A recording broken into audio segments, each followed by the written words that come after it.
What up, folks? It's your boy Doug Stewart, one half of the world famous Two Live Stews. Now, what I do in my daily life is I work in the financial services industry. In particular, I sell life insurance, okay? I do retirement planning, investing as well, but really I focus on life insurance. You need somebody that you can trust to sell you a life insurance policy, to get you the right life insurance policy.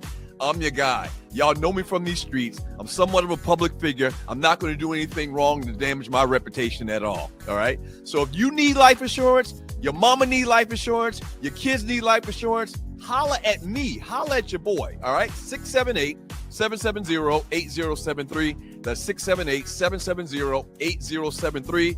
I've been doing this thing a long time. I've hired, trained, and managed employees and agents in the life insurance industry.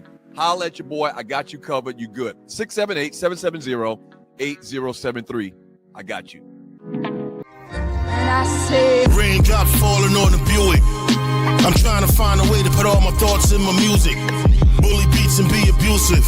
Wordplay is southern cutting edge. Execution been exclusive. 540 vapes, I'm on repeat. Visits let me get for entourage. Promise 2 honey packs and a double twix. Walk out the store, jumped in the Audemo crib. I'm playing that Jada Kiss interlude shit. Yo, that big hit. Yo, you gotta admit, even though Jada New York. Hearing this beat, catching this groove, strategically making a move. This is chess, not checkers. Built for official rhyme records. Biff, we paid our dues. Manila envelopes, dimes and nicks, bottles and James, pina colada and OE was the mix. We called it the formula. Mind how you drink that drink beforehand. Yeah, it's your guys, the Two Live Stews, and today's show is brought to you by Black Eden 1912 Bourbon, a premium bourbon inspired by the historic legacy of Idlewild, Michigan, known as Black Eden.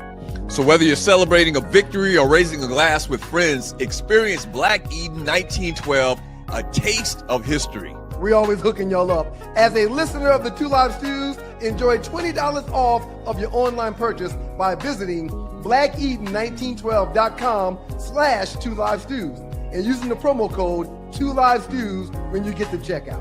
That's blackeden1912.com/2livestews and promo code 2livestews to claim your exclusive offer and experience a taste of history.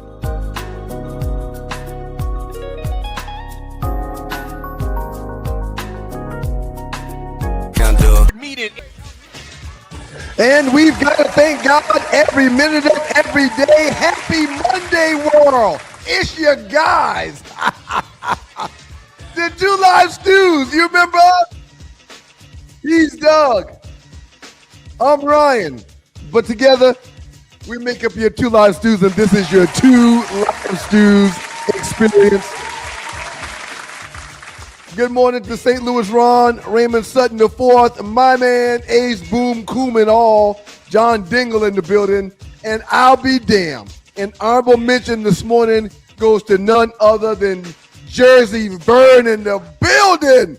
Good morning to all of them, and good morning to you, Dougie Stew.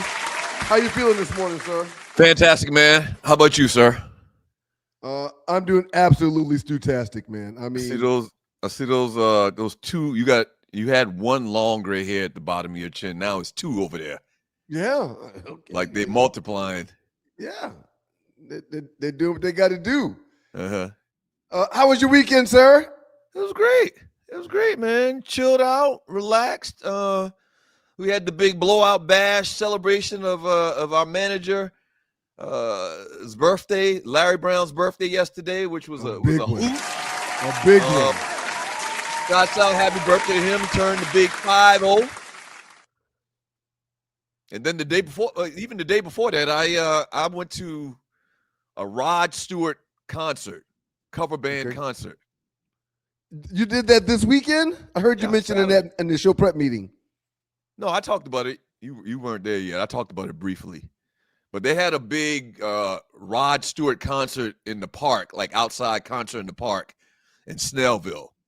Okay. And, I'm a big Rod Stewart fan. I always feel like, Stewart, might be related probably. Not a good thing, but it was kind of good. I don't necessarily think it means that we're related. I think that we would have his people's surname, if anything. Yeah, which is not good, but yeah. Right. But it was good, man. Shouts out to the city of Snellville, man. Free concert out in the park. The dude was an exact replica of the real Rod Stewart. Sung all of the songs, and Rod Stewart got some. So he even looked like Rod Stewart? Exactly like the guy. It looked sounded exactly like him Rod also. Stewart. Huh? Wow. Those cover bands are amazing, man. People make good money doing those cover bands. Oh, yeah. Oh, they flew these guys in from California. I'll be damned. So they're really making some real money. It was like 6 people in the band. So, like, they had the whole band, and then they had the Rod Stewart guy. I'm guessing those guys probably got 25, 30 grand from the city of Snellville, from the taxpayers to pay for that. Why would you guess that? Well, I'm willing to bet that it probably was more than that. Maybe more than that, yeah. Can I ask what your tickets were for you to pay? It was free. Oh, so I'm saying the citizens of Snellville paid for it with their tax dollars. Wow. That's what I'm saying. To bring them guys all the way over from California from Los Angeles, California, to Atlanta, what they were saying they were from Los Angeles, from LA, was a pretty nice penny. They probably ultimately paid more. Only way Doug went to see a Rod Stewart cover band was with a woman. No question. He definitely was. Hey man, let me tell you, Rod Stewart, man, is a Oh no, that wasn't what the message said. No, the message wasn't talking about Rod Stewart. So what'd you do? Loose Neck was. So what'd you do this weekend, other than the party just yesterday? Oh, me? But before I get into what I did this weekend, I'm going to get into what Loose Neck was talking about, which was your company that went to the Rod Stewart cover band with you. Were you by yourself? So it was a great concert, man. Oh. Only way to get information out of you and Tree these days is to like badger y'all with questions and to not let it go. You got to stay on it. Who did you attend the cover band? You can badger me all you want. Like Tommy said from Martin, I am a grown ass man. You had a date? Hey, so Loose Neck's side, put Loose Neck's picture back up there. What's the purpose of having the leader of Cameo up there in his big ass red cup? Why would you do that? You got good eyes, boy. You could see all that. What's the point of that, Loose Neck? Okay. Hey, man, shouts out to the great people in Detroit, Michigan, WGPR Hot 107.5 FM, HD2 in Detroit. Sports Rap Network is in the building. We appreciate Rashad, Mr. Hicks, and all of his team doing what they do to make sure that the Sports Rap Network will be recognized all around the world, and that is what's happening. So we appreciate everybody in Detroit with the good folks at WGPR. Mm-hmm. Some disturbing information has been brought to our attention, man, before we get into today's off-brand topic or conversational piece. I think that's what we're going to call it, a conversational piece. Mm-hmm. Tree has mentioned that she won't be here this morning. She mentioned that in the meeting. Mm-hmm. She's leaving early. She's leaving early. Do you know why she's leaving early specifically on this morning show? Do you know what is taking her away from doing her job? Something about traffic court or something like that. Somebody sent me some information, man, and I'm going to share it a little bit later. Tree is headed to the penis system this morning, man.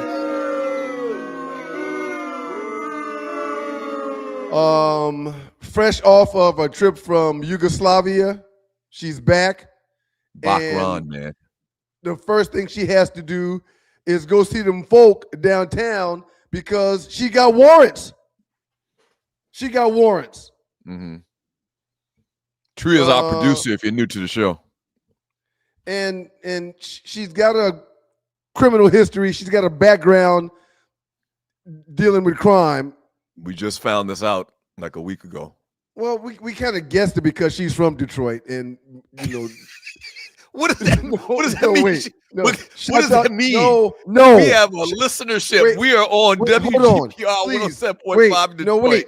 That came out wrong. That if you're from Detroit, you have a criminal record. No. Shouts out to the beautiful people in Detroit, Michigan, listening via WGPR. Come on, man. Don't do that. I'm just saying that. And a sponsor, our number one sponsor. You always running out, man. We'll talk about Black Eden and how it was a part of our weekend here shortly, probably around the picture of the day a moment. Clearly, y'all want to move off this conversation, and I'll do that. No problem. I'll move up the conversation. But just know that this is going to be talked about probably when Tree leaves, and she won't be able to interrupt us and come in here telling untruths. When she leaves and we can tell the truth on this platform, we'll probably talk about what's going on with her morning this morning. Okay, can I get the show set up? Well, right before you do that, man, I want to present our conversational piece with you, if that would be okay. Is that okay? Lock phone challenge. Okay. Lock phone challenge. Mm-hmm. Imagine your spouse, your best friend, or your employer offers you $500,000 if they can look through your phone for 10 minutes. The rules are simple. You can't delete anything prior to giving it to them. You can't explain anything they find after they get into it, and they can open any app, any message, or any photo on your phone. Here's the question. I'm taking the money. Are you taking the money? Who would you trust the least with your phone?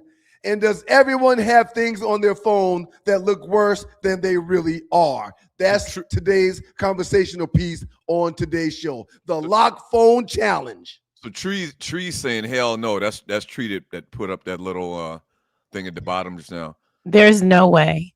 No way. Tree, it's just 10 minutes. Tree, it's just 10 minutes. What are they going to find in 10 minutes, Tree? You Tree. Wait a minute. Even quicker. I'll do it. Last so they week, only got 10 minutes to look through it? Where's that at? I don't see that part of it. They only get 10 minutes. I just read that to you. No. Okay. No. Imagine your spouse, best friend, or employer offers you $500,000 if they can look through your phone for 10 minutes. You can't read anything. You can't explain anything they find, and they can open any app, message, or photo. Are you taking the money? Who would you trust the least with your phone? And does everyone have things in their phone that look worse than they actually really are? That's who would I trust the least is Ryan with my phone in this workspace. The least. Arlie, you and Arlie. Y'all can't look at my phone. Doug is slow. Damn, you tied Arlie to the mix with me. Y'all investigate too much. Arlie listens really well. She's a girl. She's an empath. She listens. And so, yeah. No. Neither one of you. Tree, Doug, let me say one thing. Let me say two things, Tree. One, last week, you didn't hesitate at all to say yes. You do a year in jail. You won't give me the phone for 10 minutes, Tree? No, you'll never be the same. You'll never be the same if you look at. I mean, what could you find that's so dire that she doesn't want to take $500,000? Clearly, she's got news where she's showing her insides. Clearly. So there's nothing. Well, there's probably some. If somebody were to get my phone, and they went through it.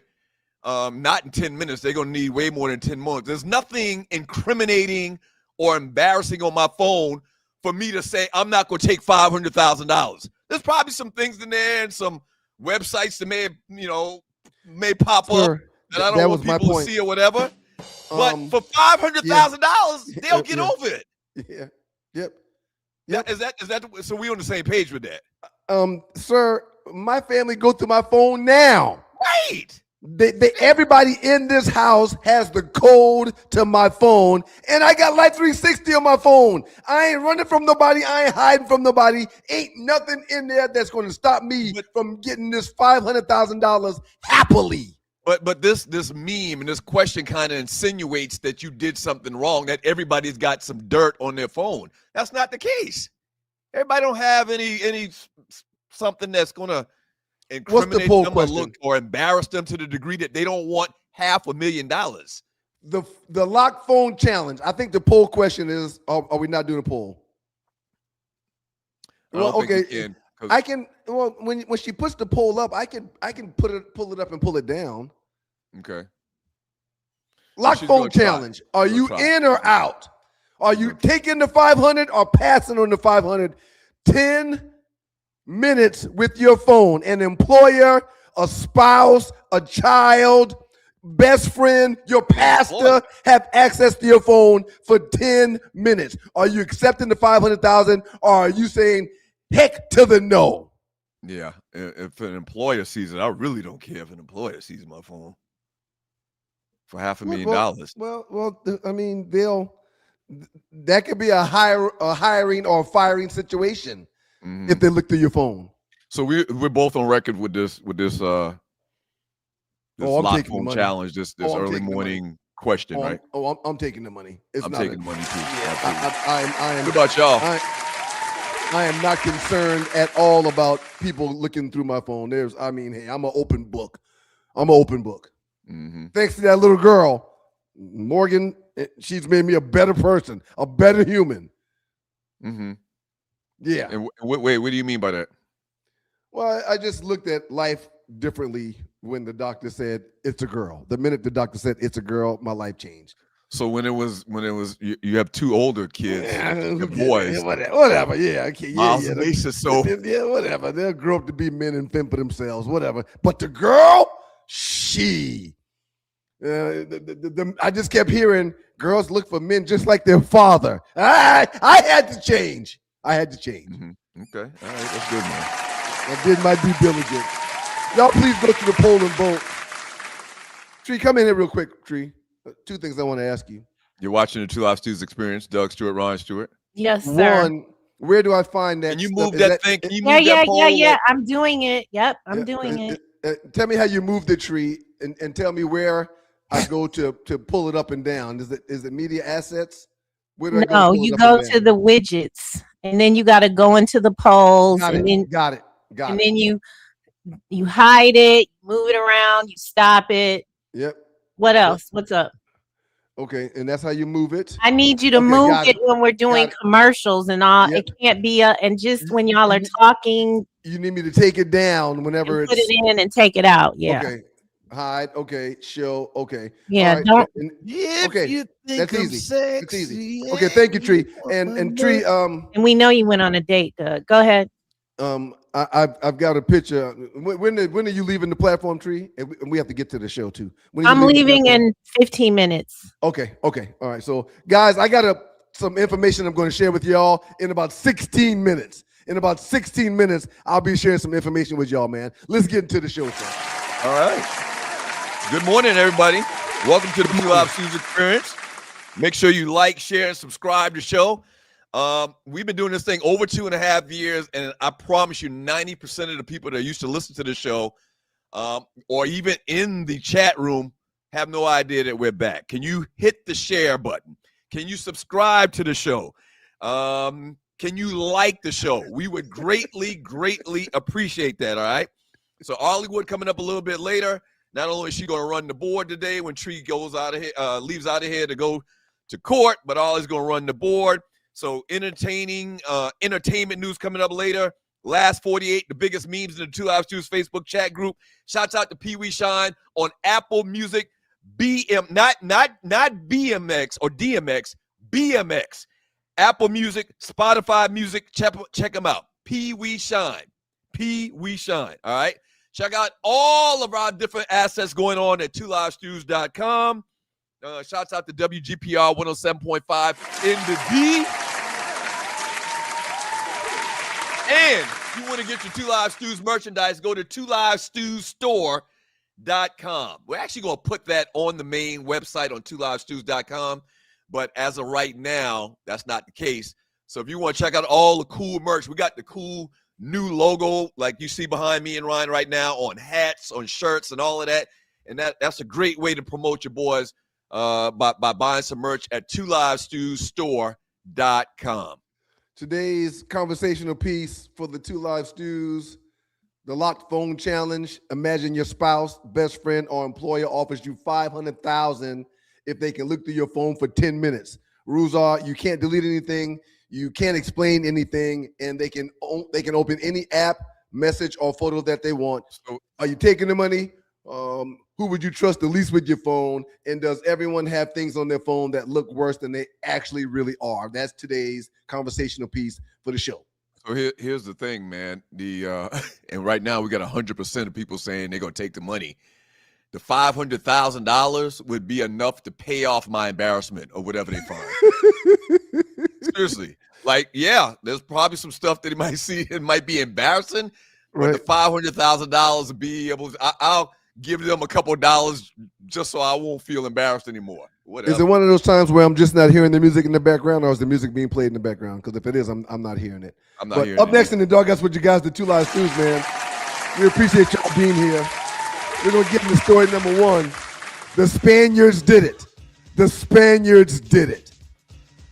Really good game yesterday when it comes to the FIFA World Cup final that took place in MetLife in New Jersey. Doug and I will spend some time talking about that. We watched it at Brown's 50th birthday celebration / FIFA watch party. Had a great time on yesterday. We'll talk about that as well as talking about the game where the Spaniards got it done. They are the FIFA World Cup champions. Absolutely. Good time yesterday at Sauce, man. Really good time, man. Real good time. A lot of people showed up, came out, and hung out with your boys and Brown. Once again, happy birthday to him. 50 years on this earth. 50 is a nice number, man. It's a When you hit monumental. 50, It's a monumental birthday, sir. it's a very monumental birthday, sir. Yep. Y'all keep it locked to you guys. The Two Live Stews, Doug Stewart, Ryan Stewart, Two Live Stews Experience. We'll talk about the FIFA World Cup final up next. I got a PSA to all golfers. It's your boy One Live Stew, Ryan Stewart. Y'all listen up. If you love golf and you love giving back, this one is for you. On August 14th, 2026, that's right, this year, the Safari Sportsman Club is hosting a big charity golf tournament at Crystal Lakes Golf Course. And yes, of course, the Two Live Stews will not just be hosting that tournament. We're playing in that tournament too, shorty. Y'all pull up on your boys. Great course, great people, even better cause. If you want to play, sponsor, or just get the details, hit our guy Gregory Jackson up at 678-761-5937. That's 678-761-5937. Gregory Jackson. Or you can email info@stjameslodge4.org. info@stjameslodge4.org. Lock it in right now. August 14th, we'll see you on the course.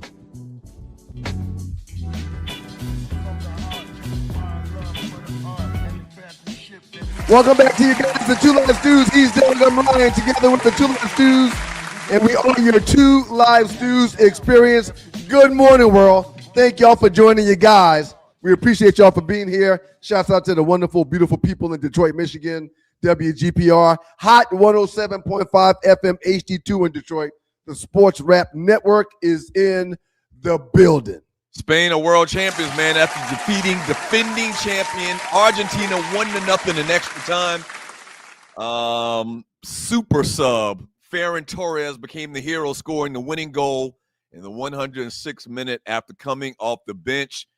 Lionel Messi came up a little bit short, obviously, for winning back-to-back cups. Spain dominated most of the match. Argentina finished with 10 men. I bookmarked that because I got to talk to you a little bit more about that whole being a whole man down. Yep. So Spain gets it done, man, and pretty much everybody in the black contingency was rooting for Spain, as opposed to Argentina, who history shows, are very disparaging. A lot of people, most of the world is very disparaging to us, man. But Agreed. Argentina took it to a whole level where they everybody out. They put all the ninjas on the boat and says, listen, this is a one-way ticket the hell out of here. I mentioned the Spain and the Spaniards winning, but I'm sure throughout our history, we can look back and have probable cause to have beef with the Spaniards also. Right. But, yeah. Sir, Lamine Yamal, the 19-year-old star from Spain, he gets a World Cup, but his significance wasn't anywhere near what you would want your superstar's significance to be in a World Cup game. Mm-hmm. He played well. He moved the ball well. He commanded 2 to 3 men whenever he had the ball, which is huge offensively for the Spaniards. Okay, stop right But there. What I was gonna say is, I mean, is it just a case that they put a lot of defense on him? They double teamed him, maybe. this entire World Cup, he wasn't himself. Being injured coming into the World Cup, so not playing significant minutes early. Once he started getting his minutes, people are still questioning if he's healthy enough. But yes, when he's out there, the minute the ball is in his area or he is possessing the ball, the entire team defensively focuses on him. He is that good. Right. That creates opportunity for others. But still, the same thing happens with Messi, and he was tied for the Golden Boot up until 2 games ago, up until Saturday's game with England and France. So Messi, whenever he's the focus, like he always is, finds a way to get 8-9 goals in the World Cup. I wanted to see more from Lamine Yamal, but it doesn't matter. His team won the game despite us not seeing more from him. So Argentina finished with 10 men after Enzo Fernandez was sent off late. Sent off, I guess that means, suspended, kicked out of the game. Had to leave the field, sir. So get up out of here. Try to be nice with talking about somebody get kicked out of the game. Sent off late. Yeah, he got Is that kicked like out. A soccer thing? It must be. He got kicked out, sir.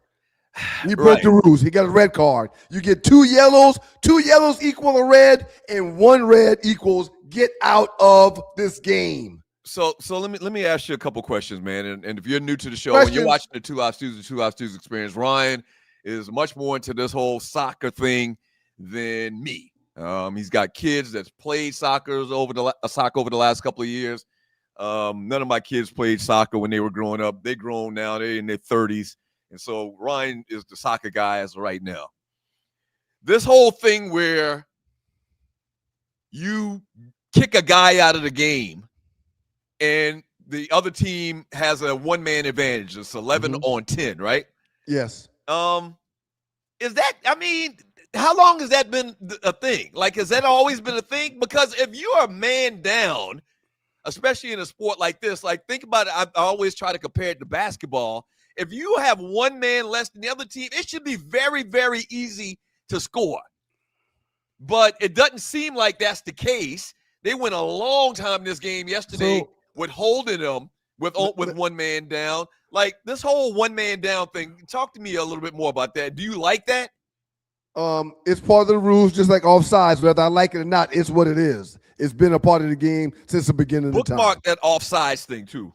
You get a yellow, you get a warning. A yellow is, hey man, one more egregious situation with you, I'm going to give you another yellow when you're gone. You get a red, you're gone.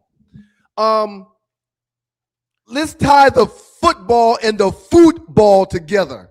From time to time, you see on Sundays and or Saturdays a team that is forced to run a play with 10 men on the field, not 11.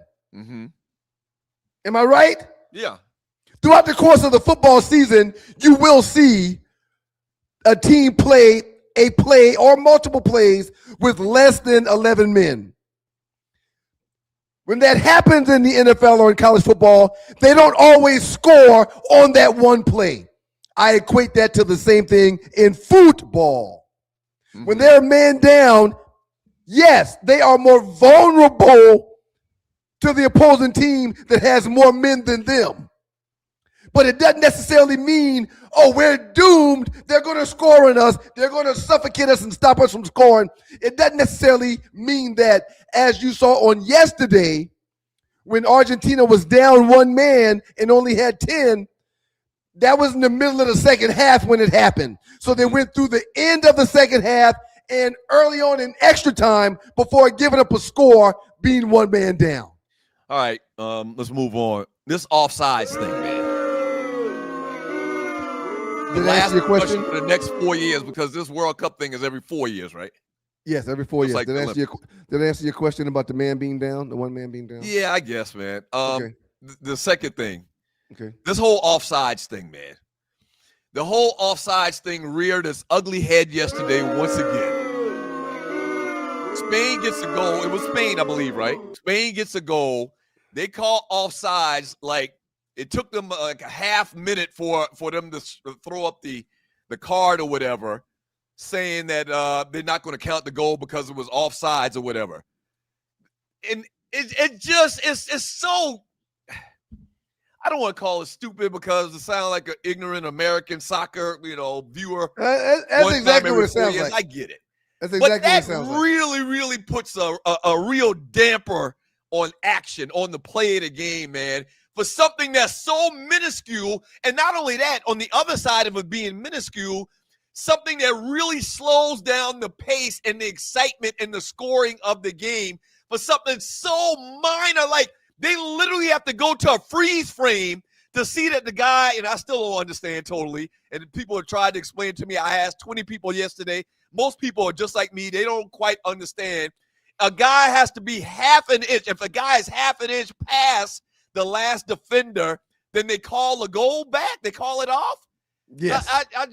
They got to do something about the offsides. Your thoughts about the particular play I'm talking about yesterday? Sir, I'm absolutely fine with it. You can't be offsides. You can't have backcourt situations in the NBA. You can't be offsides, the same call in football. And in football, on a run, you can't be offsides. I've downloaded a graphic that will show, or it should help with offsides, if I could just get it in. That's what she said. But give me 1 second, and I'll see if I can pull it up. And you're watching the 2 Live Stews experience. Yeah. Oh, I got it. This is it. This is it. Okay. Look at this graphic. Okay. You'll see on the left side of the field where it says onside. All of these players are onside. Wait. Okay. Stop. Say it once again. This is it. This is perfect. Okay. Go ahead. A great graphic. Go ahead. On the left side of the screen Uh-huh. is all the players that's onside. Because the ball is going to the right, the goal on the right, the ball is going to the goal on the right. The player on the right that is behind the 4 dots is offsides because the blue guys are the defense. The red guys are the offense. Uh-huh. Okay, the blue guys are the defense. Uh-huh. And the one red guy is onside. That's why they always throw out the term so-and-so is cherry picking, because he's sitting back there behind defense. He's sitting waiting. behind the defense, and you can't do that. Now, if the guy before he goes beyond the defense with a little yellow line shows him when he's onside, if he gets the ball there and goes past all of them with the ball, he's not offsides. But if he gets the ball beyond those 4 defenders, he is totally offsides. This explains it right here the best way possible. Okay. Yeah, and I think that slows down fast breaks. That kind of takes out once again, in a comparison to basketball, and we talked about this a lot over this whole World Cup thing, that takes away the element of fast breaks. Like, I don't know. So shouts out to Spain once again, man. World Cup champions 2026. It's not actually a cup, though. As we discussed the other day, it's like a little statue, a nice little golden statue. Is that statue made of gold? Or is it I would guess that it is. Okay. But, all right. but again, it would be a guess. I'm not absolutely positive on that. I think I've got one more, man. If you want to see one more. One more what? One more image of the offsides that would help. Okay. So because this is huge, man. This is huge. Okay. All right. And you're watching the 2 Live Stews experience. The guy on the left in the red is onside when he's got the ball. Uh-huh. But if he passes it to the guy over that line in red, who's behind the defender, which is blue, that man is offsides. The last defender. That man is offsides. The last defender is right here. Right. So if that last defender steps on the left side of that yellow line and gets the ball, he's onside. So But they're if anybody penalizing his body. and they're calling these guys attackers and last defenders. Yes. So in effect, what they're doing is they're penalizing the offense because the defensive guy, the blue guy, didn't guard his man. No, that's not it. That's not it. It sounds right to me.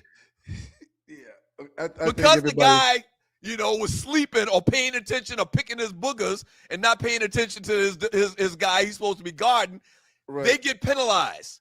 The offensive guys get penalized. We can't stay on this all day long, man. But we can't. That was a big discussion yesterday amongst all of the bros, the guys that was out there. We all, to a man, were screaming out the same things. I don't understand this offsides thing. Well, like I'm Herschel, glad, bro, Herschel, and say it again. Hirsch is Zeta 98. Rue Hirsch, appreciate you, bro. He was hanging out with Pendergrass, who's 92 Zeta. The Spain's defense was phenomenal throughout the entire tournament, capping one of the best defensive World Cups ever in the history of World Cups. Right. Defensively, I think they only gave up a goal the entire World Cup finals. Right. Not World Cup finals, World Cup series tournament, the whole tournament.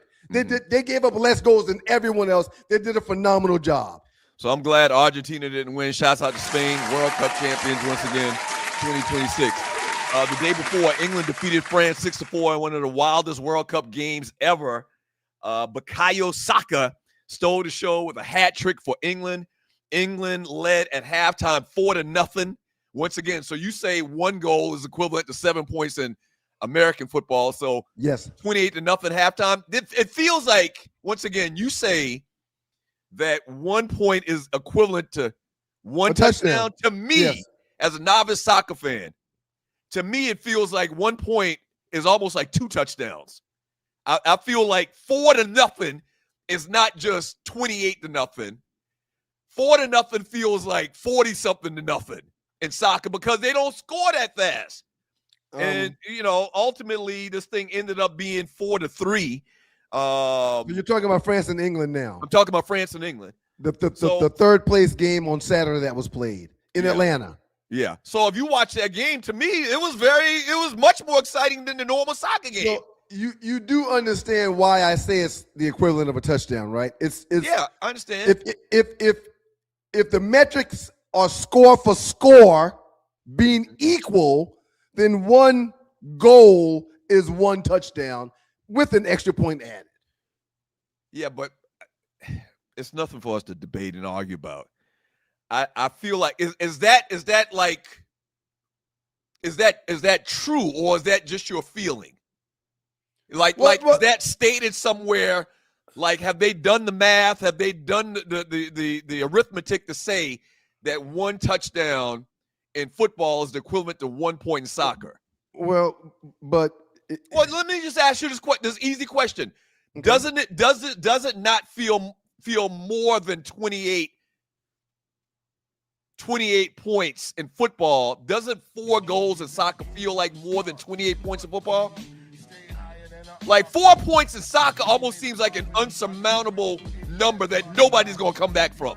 Well, 28-0. 28-0 in football is the equivalent. Yes, okay. That's perfect. Yeah. That's perfect. 28-0 in football, your team is in a tremendous deficit. Right. If they're down 4 scores. Yeah. It's the same in soccer. What do you think about the third place games? I never understood third place games. What's the point? Well, there's a podium, sir. There's a gold, there's a silver, and there's a bronze. You got to figure out who's third. Yeah, if you don't make it to the two teams that played, the teams that were in the championship, they played for third place because the championship game will be the winner is first and the loser is second. So on the podium, there needs to be a third place bronze qualifier. Bukayo Saka. And that game was great. Bukayo Saka stole the show with a hat trick for England. England led 4-0 at half. The 10-goal thriller set a record as the highest scoring World Cup third place match ever. Right. It was very unique. And I know that. It sucked for a while. It sucked for a while. When it was 4-0, I was like, damn, this is a terrible game. But they got it together. Yeah. Hey, man, you know the street's going, right? Yeah. Arlie's here. We'll talk Hey, about Arlie. He's here. we'll talk about this in a little while. We'll talk about this in a little while. We'll talk about this in a little while. Huh? Yeah, man. I got a buddy down at Fulton County who sent me that. Come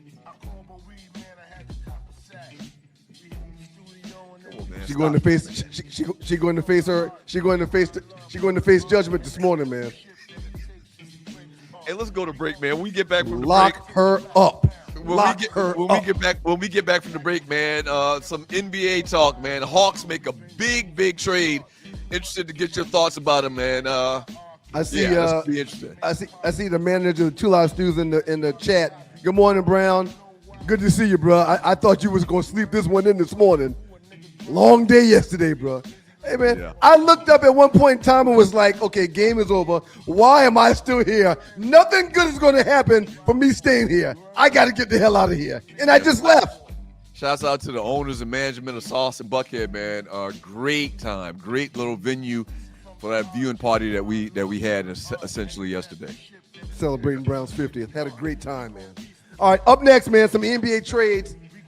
A real big one when it comes to people in the ATL. Y'all keep it locked. Yeah, man. What up, folks? It's your boy Doug Stewart, one half of the world famous Two Live Stews. Now, what I do in my daily life is I work in the financial services industry. In particular, I sell life insurance, okay? I do retirement planning, investing as well, but really I focus on life insurance. You need somebody that you can trust to sell you a life insurance policy, to get you the right life insurance policy. I'm your guy. Y'all know me from these streets. I'm somewhat of a public figure. I'm not going to do anything wrong to damage my reputation at all right? So if you need life insurance, your mama need life insurance, your kids need life insurance, holla at me. Holla at your boy, all right? 678-770-8073. That's 678-770-8073. I've been doing this thing a long time. I've hired, trained, and managed employees and agents in the life insurance industry. Holla at your boy. I got you covered. You good. 678-770-8073. I got you.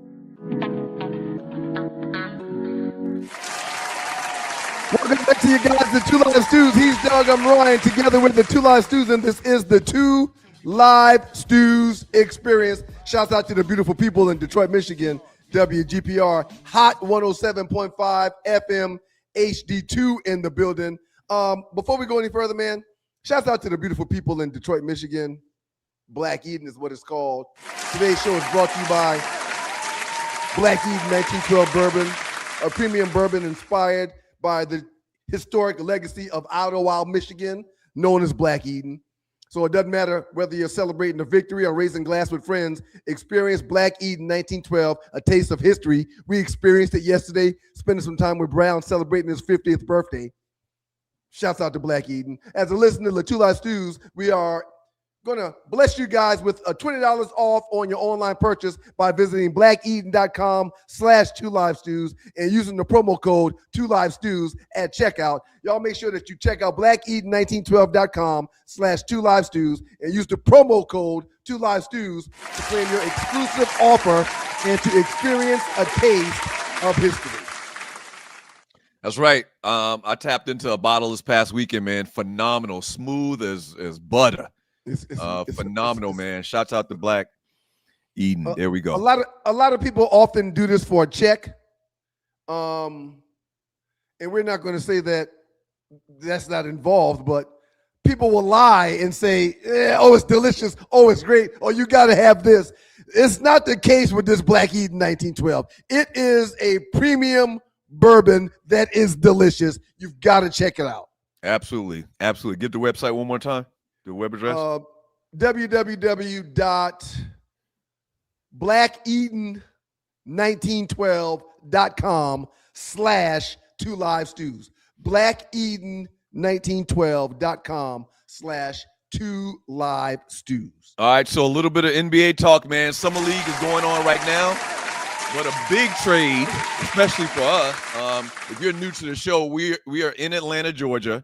Based in Atlanta, Georgia, been here the last 30-plus years, the Stewart boys. The Oklahoma City Thunder are trading Lou Dort to the Atlanta Hawks in a 3-team trade involving the Hawks, Thunder, and Mavericks. Okay. The Atlanta Hawks receive Lou Dort, one of the NBA's premier defenders in all defensive team selection. All That's right. huge, man. That's Ryan huge. Nembhard, a young point guard and the younger brother of NBA guard Andrew Nembhard. And the Dallas Mavericks receive Zachary Rishier. Bye. I always pronounce his name incorrect. Rishier. Bye. The Bye. number one overall pick. Bye. Bye. Freaking miss. Giving Dallas another young high upside. So they're trying to spin this thing like the kid has a bunch of upside. So the Atlanta Hawks, real quick side note. The Atlanta Hawks drafted this guy, the number one pick in the draft. And he is totally underwhelmed. And that's putting it lightly, man. Now, I will say this. He's not trash. He has potential. But when it comes to being the number one overall pick, like Cooper Flagg was for Dallas, he is nowhere near on that level. So the Atlanta Hawks, the 30-plus years I've been here, man, they've never had – it feels like they've never had anything go their way. The year that the Hawks get the number one pick, the best player on the board is Rishier. I mean, think about that. That's almost like bad luck, schlep rock luck, because he is totally underwhelmed. When he got picked number one, a lot of us are scratching our head anyway, and thinking that, all right, maybe the Hawks know something that we don't. Nah, that's not been the case his entire tenure and time that he's been here in the city. OKC, they received 3 future first-round draft picks while also reducing payroll. This thing for OKC was basically a payroll thing. So the Hawks, they add one of the NBA's toughest wing defenders in Lou Dort. Dort is known for guarding the opposing team's best player, offensive player, every single night. So they bring some toughness. He brings some toughness and great defense to the Atlanta Hawks. I think it's a great deal for the Hawks. They get an A+ from me. So let's talk about this real quick. The top 10 picks in 2024, when the Hawks took Rishier with the 1 overall pick, the Wizard behind the first pick at number 2 took Czar. The Houston Rockets took Reed Shepherd. The Spurs took Stephen Castle, who's a beast. Right. So the Hawks could have had him. The Pistons took. I mean, but that kind of. He was at UConn and won a championship. No, but hold on. Let me say this. When this particular draft, when we were looking at the players coming out, Castle didn't feel like a number one pick overall.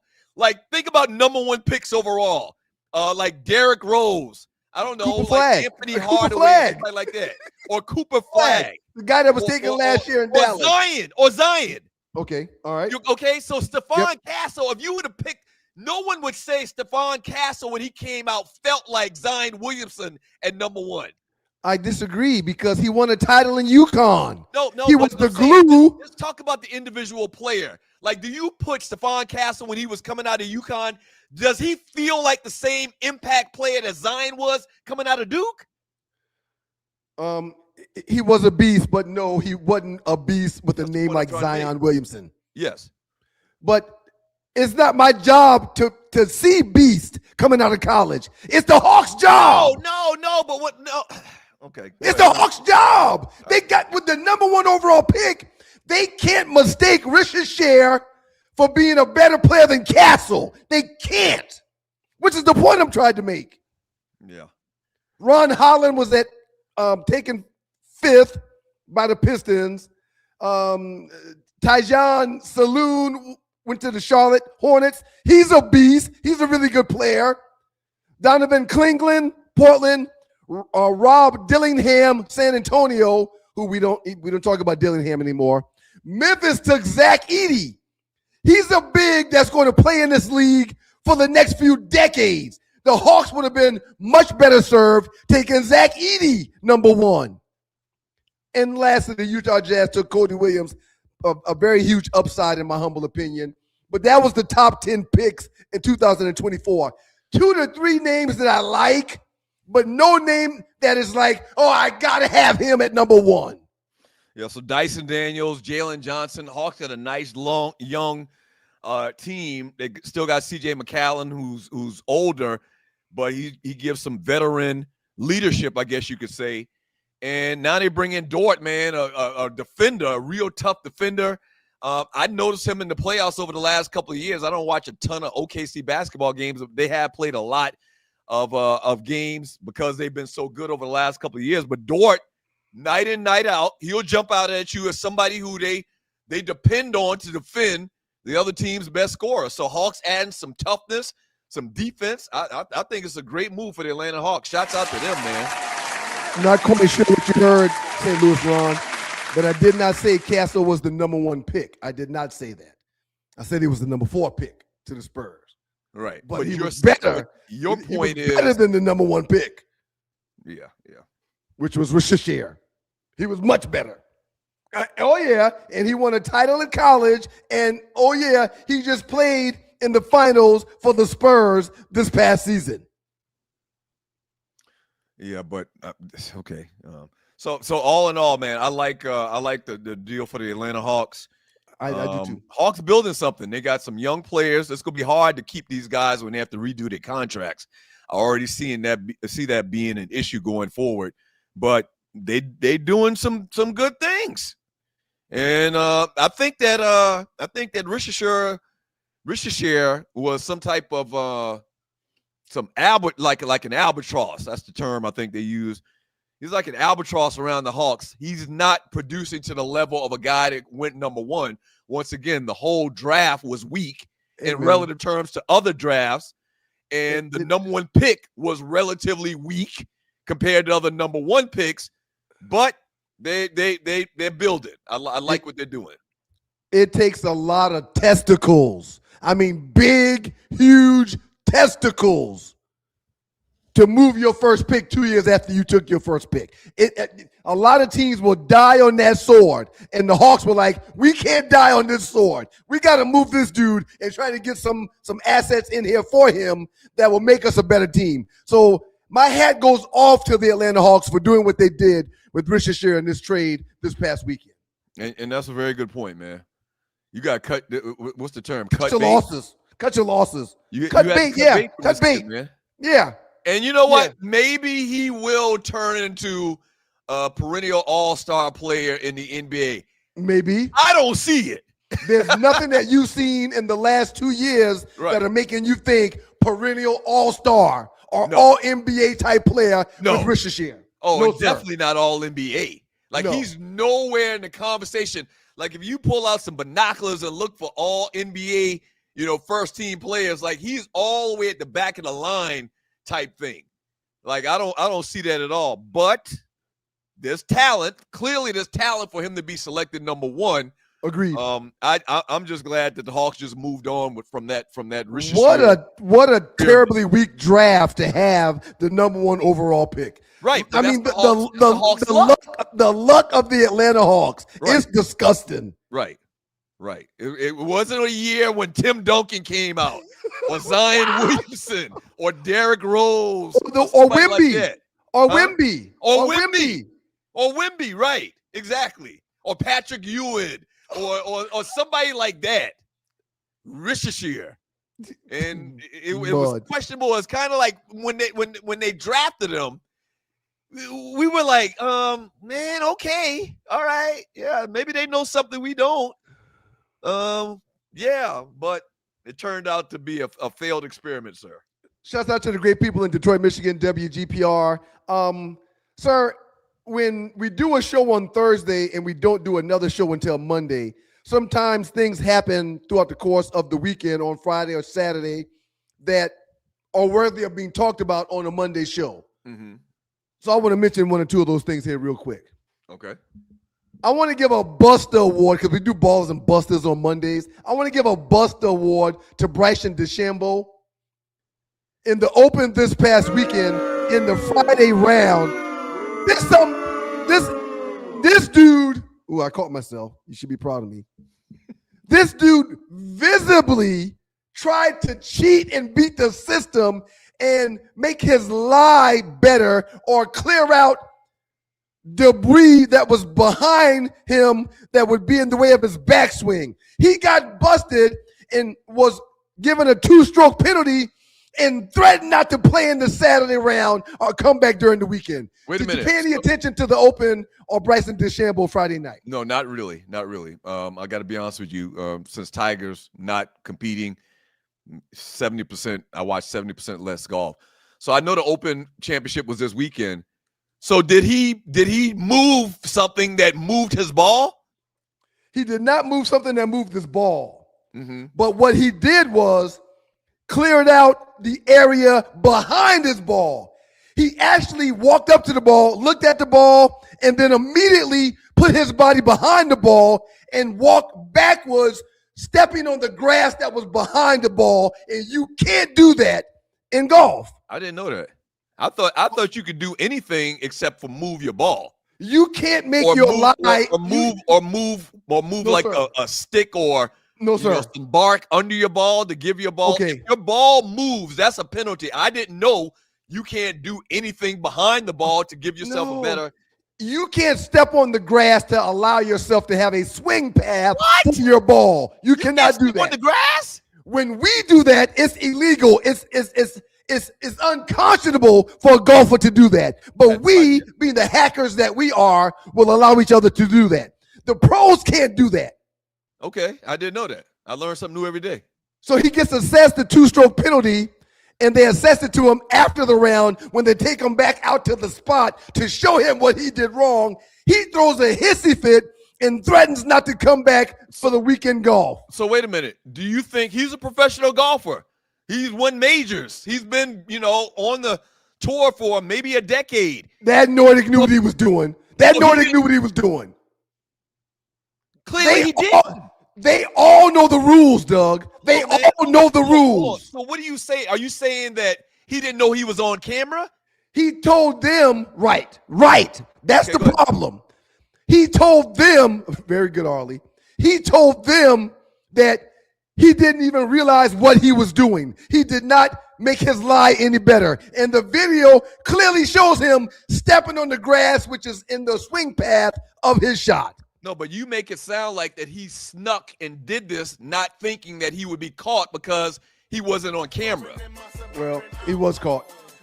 Second thing from Friday that I wanted to share, I just gave Bryson DeChambeau a Bust Award. Let me give out a Baller Award to a player that is now the first player in the entire league or the league's history with 40-plus points and 10-plus assists in one game.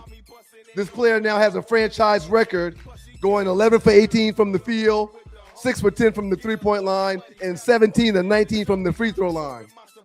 I want to give a shout out to the Indiana Fever who beat Seattle 110-107, and to Caitlin Clark for going for 45 and 10 in that game Friday night.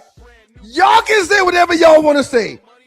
CeCe is the first WNBA player to go for 40 plus and to have 10 assists in a freaking game. It's a franchise record in points with 45, and it's a league record for points and assists in one game at 45 and 10 for Caitlin Clark. Shouts out to Caitlin Clark. Give her a round of applause, Dougie.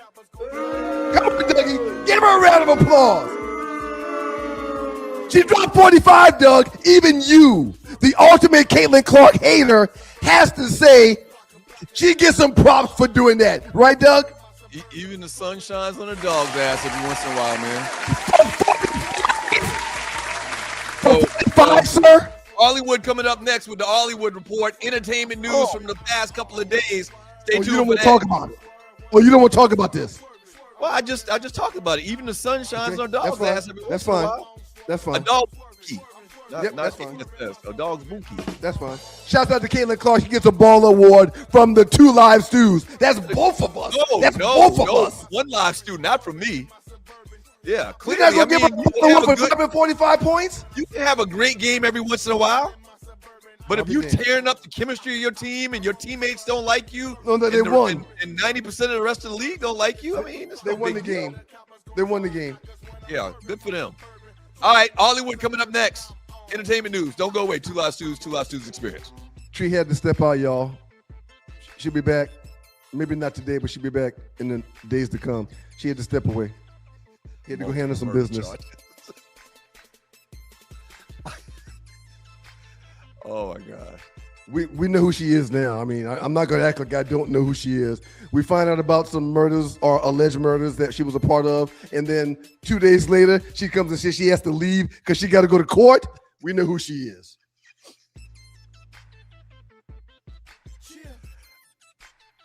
Yep. All right. Up next, Hollywood Entertainment Report. Y'all keep it locked. Tons of people talking about the cruise yesterday at Brown's 50th birthday bash / viewing party at Sauce. Tons of people talking about the cruise. The bros pulling up.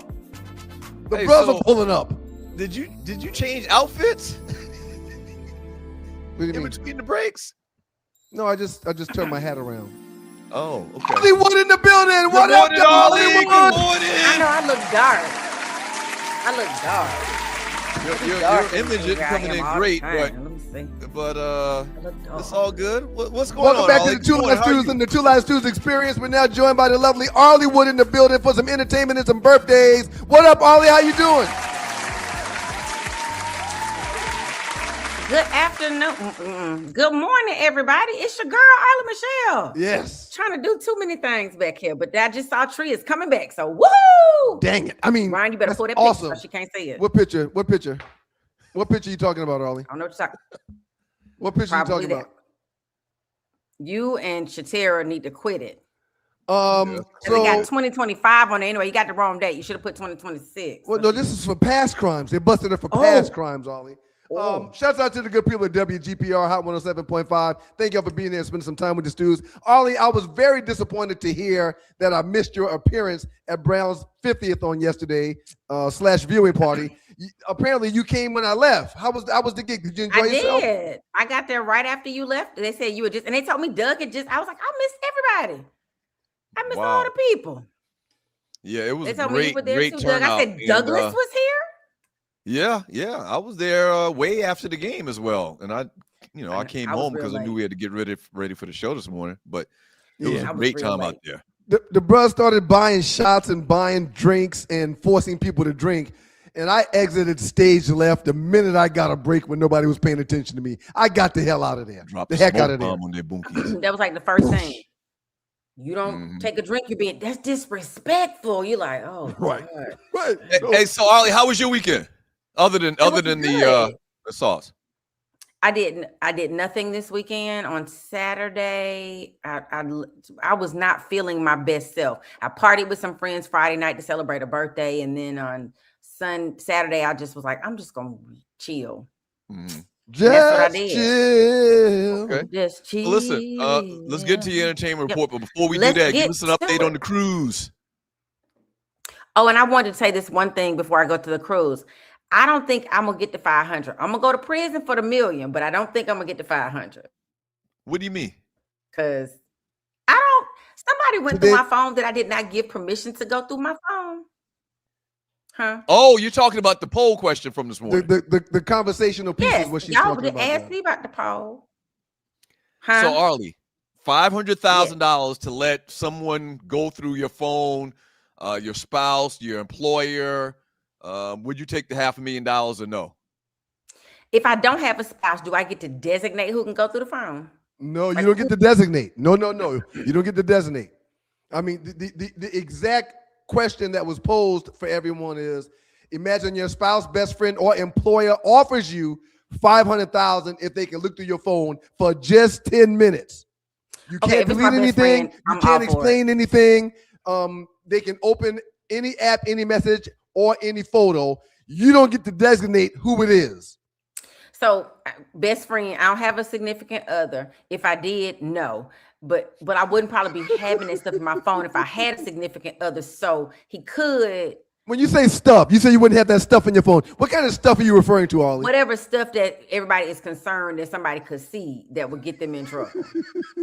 Whatever Wow. that stuff is, it probably wouldn't be in my phone. So Somebody, listen, this dude went in my phone and it changed. We can barely be friends at this point. I had to put a security cover on my phone because people around me a lot. And somebody saw something they shouldn't, and the dude was like, "He has been What should they have traumatized seen? for the rest of his life." What was it that they should have seen, Ollie? I'm trying to figure out what on your phone that somebody saw that ended y'all relationship? I'm trying to figure that out. What is it, Ollie?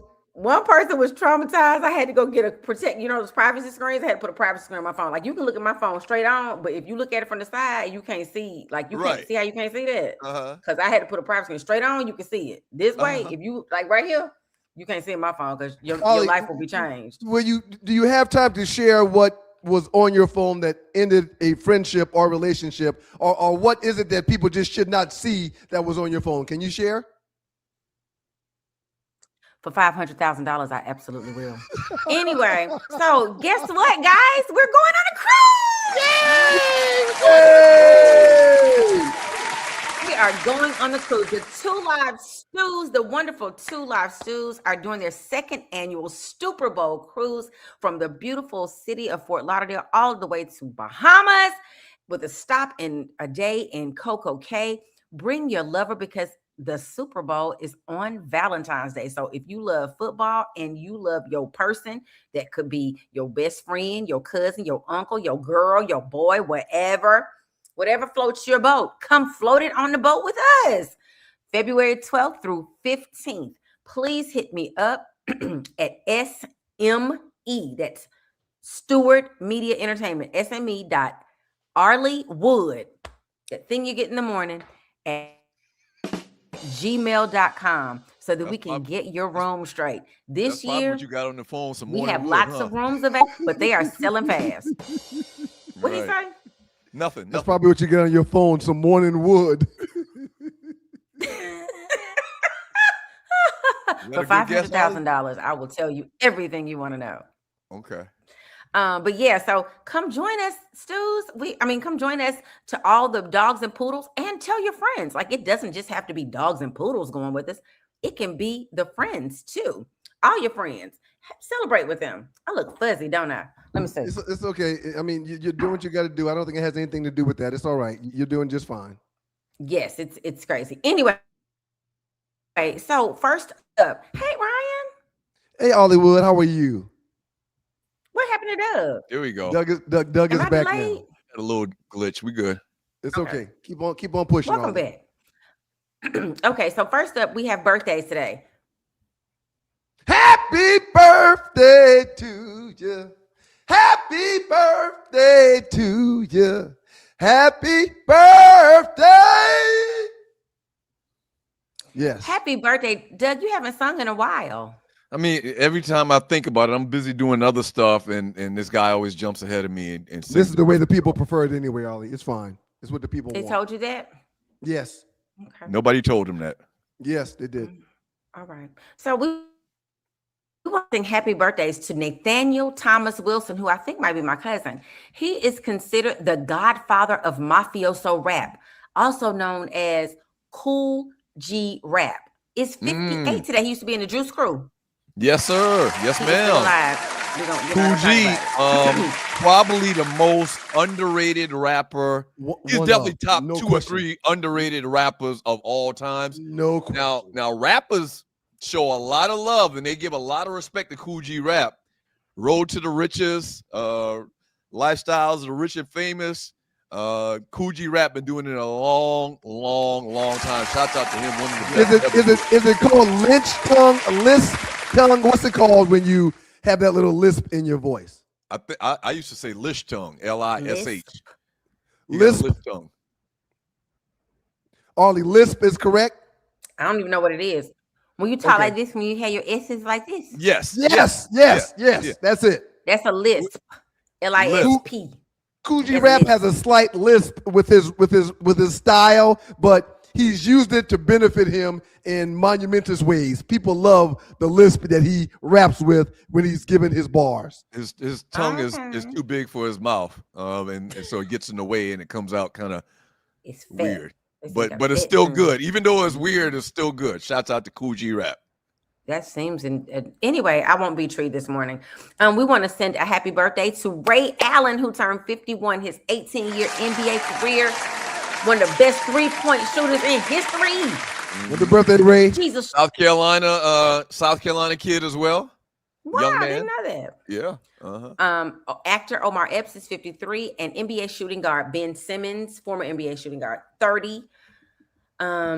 years old today. And we want to send happy birthdays to people that are having that over the weekend. We had NBA superstar Anthony Penny Hardaway. Yes. That turned double nickel. Coach Penny. We're actually Penny Hardaway is going to come up later in today's show as well. A little discussion about him. I used to love me some Penny Hardaway. I want the doll and everything. But anyway, rapper and reality star Benzino is 61. Wendy Williams is 62. Jason Weaver turned 47. Y'all remember him as young Simba or the Jackson 5. Did he play Michael? He might have played one of the Michael, brothers. I think he played Michael as a kid, yeah. Sure did. And then coming up will be CC Sabathia, comedian. I think, Doug, you love Godfrey. Mm-hmm. In that you like Godfrey. You think he's funny. He was trying to tell us that Godfrey's finally famous, and we've been trying to tell him for a couple of years that Godfrey's been famous. That's the whole story with Doug and Godfrey. Oh, he got excited about it, but he'll that's right. not true. But just have a birthday. He'll turn 58. Didn't realize he looks good. Mm-hmm. I didn't realize he was that old. Though. My Sarah, comedian, actress Kim Whitley. He is old, 58. Yeah, Godfrey actually. I think he played college football too, man. I can see that. I think he played college football at one of them schools up there. Let me do some research. Go ahead, Arlie. Godfrey Danchima.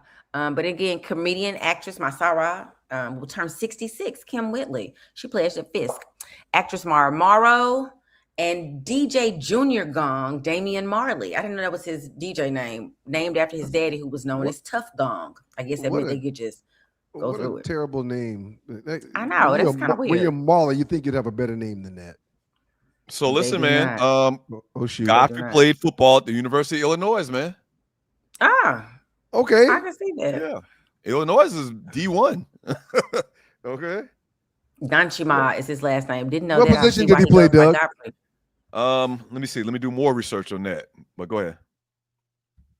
You can continue, Ollie. He'll bring it up whenever he finds it. But anyway, while you're looking for that, we're looking at, also want to send our condolences.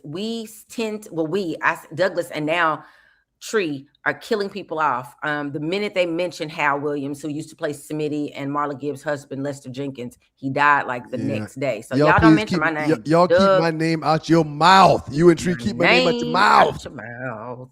Golly, I saw that over the weekend. I was like, oh my gosh, they just talked about him. Yeah. Thursday. That's sad. That's sad. Yes. He passed away at 91, closing a career that placed him inside of two of television's most beloved Black sitcoms. Everybody remembers him as Smitty, and they also remember him as Marla Gibbs' husband. Rest in peace to Hal Williams. I didn't know that. Did y'all know that before he's passing? Did y'all know that him and that him and Florence was married in real life? Did y'all know that? That's not true. No, she's talking about it on the TV show. Oh, okay. Well, my apologies. He played Lester Jenkins. Yeah. Her husband, her TV husband on 227. Okay. All right. I apologize. And he played the most famous role, especially for our age. Smitty. Is Officer Smith. Yep. Smitty. They were fun. He said that they went in there and they did that at the first rehearsal, and it just became a bit for the rest of their episodes on Sanford and Son. Good for him, Arlie. That's what's going to happen with you on Beyond the Gates. You're going to go in there and kill it to the point where they just say, you know what, let's just let her run it. Right. Or on some other with something else. That's what I did this weekend, Doug. Everybody, I'm going to tell y'all when my episode will appear on a game show. I was on a game show this weekend. What? Is hilarious. Can't tell you about the story. Can just tell you I was on a game show on Friday. That's what I was like. I did something Friday. That's why I was so tired and laid around all day Saturday. So wait a minute. Stop right there. I'll let y'all know when it comes out. If you're new to the show, Arlie is a thespian. She's an actress. She has a reoccurring role on Beyond the Gate. She's done several movies in her life. And now you're telling us that you forgot that you did a game show this past weekend. Is the game show on network TV? She's not sharing any information. She's not sharing any information. She can't share any information. I can only share that when they tell me that my episode is going to air, I can let you know. I had to sign NDA so that you can't talk about what happened on the show or if you won or lost or any of that kind of stuff. But it's called The Perfect Line, and my episode probably won't air until like September or something like that. Okay. That's dope, Arlie. Congratulations. That's dope. But y'all watch me on the Game Show Network. Did y'all win money? I can only say I was on the game show. Okay. Because they said if I talk too much, they're gonna come get me, and I'm gonna owe them $1 million, and that's not gonna be good. Okay. So I already don't want to get this. I need to get this 500,000. Who looking at my phone? They need to look twice so they can give me the money to pay the people for talking too much. But anyway, next up, y'all. I don't know if you follow this show. I was not following these gentlemen, Andrew and Tristan Tate. Have y'all heard about them? I have heard about them. So let me tell y'all a little bit about these. These two gentlemen were banned from major social media platforms back in like 2016 up to like 2022 because they had violated their hate speech and dangerous organization policies. Now, at first, Doug, I wasn't going to talk about them because I didn't think they were, I didn't think they belonged to us. Then one of the pictures appeared and I was like, wait a minute.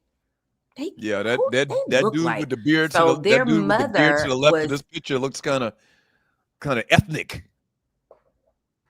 They are ethnic. They are half of us. Their daddy is a colored man who has since passed, but their mama is was of UK origin and a Nordic. And so the Nordic married the man with all the color who was us. And they had these two children. And these two gentlemen have gotten themselves in a world of trouble.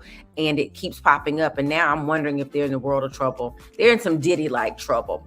Multiple videos featuring them handling like a female partner. So what they really got in trouble for was always saying how you should handle women. Sorry. Pushing buttons.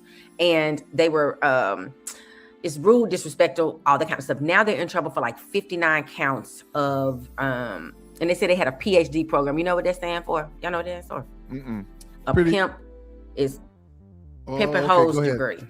Oh, wow. But they have 59 total counts that include rape and sexual assault, human trafficking, child pornography. And I didn't know there was such thing as extreme pornography. I don't even know what that means. Physical abuse, financial exploitation, both of them 50 some counts. They're being extradited to the UK right now. They got picked up by the feds on Saturday and in Florida, and they will be going to jail likely for a long time. They were in a Romanian prison, but they let them out to travel again. So they came to the United States because they have charges still pending over there for some trafficking and kind of violations too. Wow. So this is going to be an interesting story. Dr. Batmite, their father was black and a grand wizard at chess. That's right, Dr. Batmite. He was a grand wizard at chess. No, it's not. I don't think he was a grand wizard. Is that what they call a chess grand wizard? Is the Ku Klux Klan. Yeah, I think he. I get your point, though. He was a grand champion in chess. Right? I believe it's called Grand Master in chess. Grand Master, correct? right? Exactly. Something like that. It's called. Yeah. But so that's going to be interesting to see what happens to them because they have cases pending in a couple of different countries at this point, and they have been in lots of trouble. Outstanding job, brother. You got one more story for like 10 seconds or so? I wanted y'all to talk about, I'm sure y'all saw the whole Angel Reese situation where the coach had to apologize to her. She made the comment that she was a protected species and then realized that had a different connotation for a black woman in sports. And so she sent us an apology and she got a game suspension. Yeah. Ollie, I want to get your thoughts on the Toast saga. You know what's going on with the Toast situation in Atlanta, the restaurant? Toast, yes. Okay, so when we I have lots of opinions about that.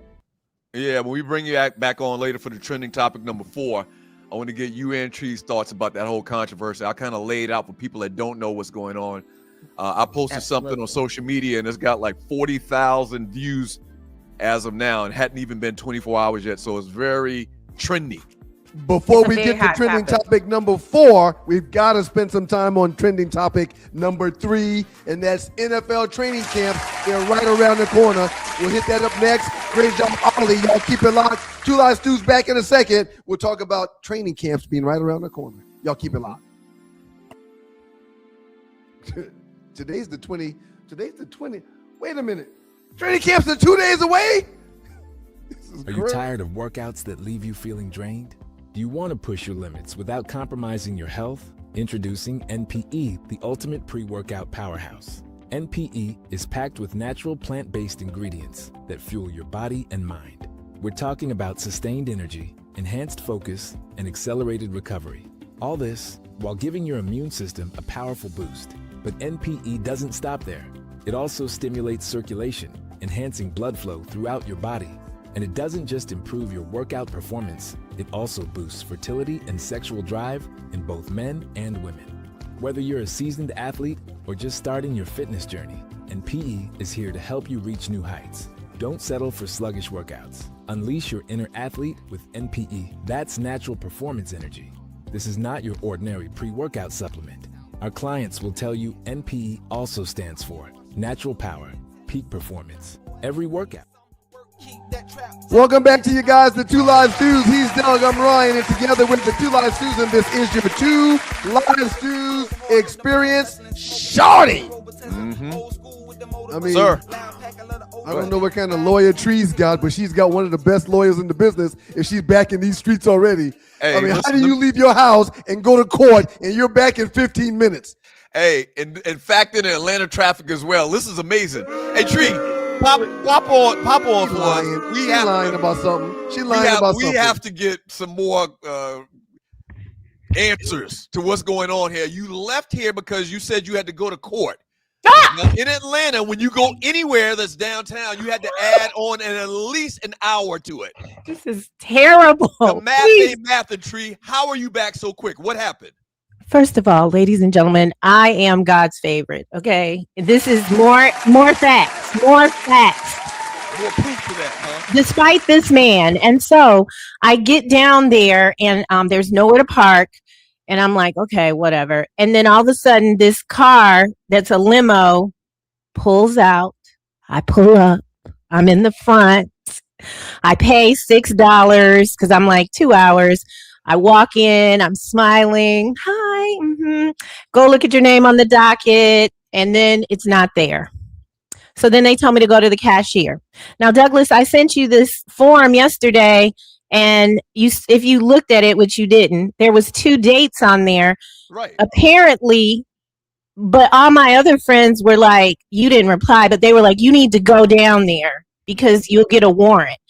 Well, the second date is what they reset it to. Did they mail me something about that? Yes, to an old address. So I am back. I will take Osiris's wonderful advice. I'm God's favorite.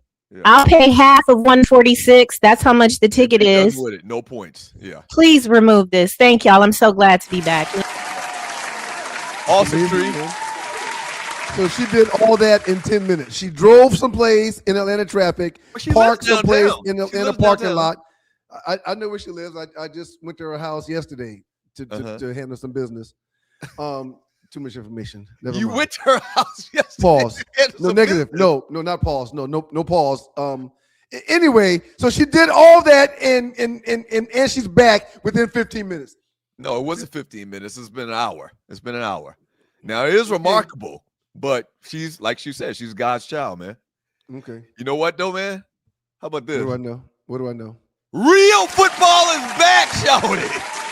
Yes. Tired of this damn football and soccer and World Cup and all of that talk.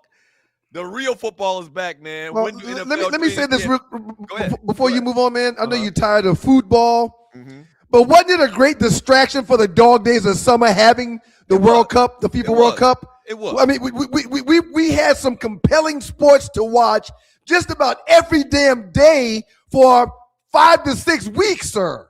Well, that's true, but it's very hard to digest them flopping, the silly rules that slow down the game. It's just like I get frustrated.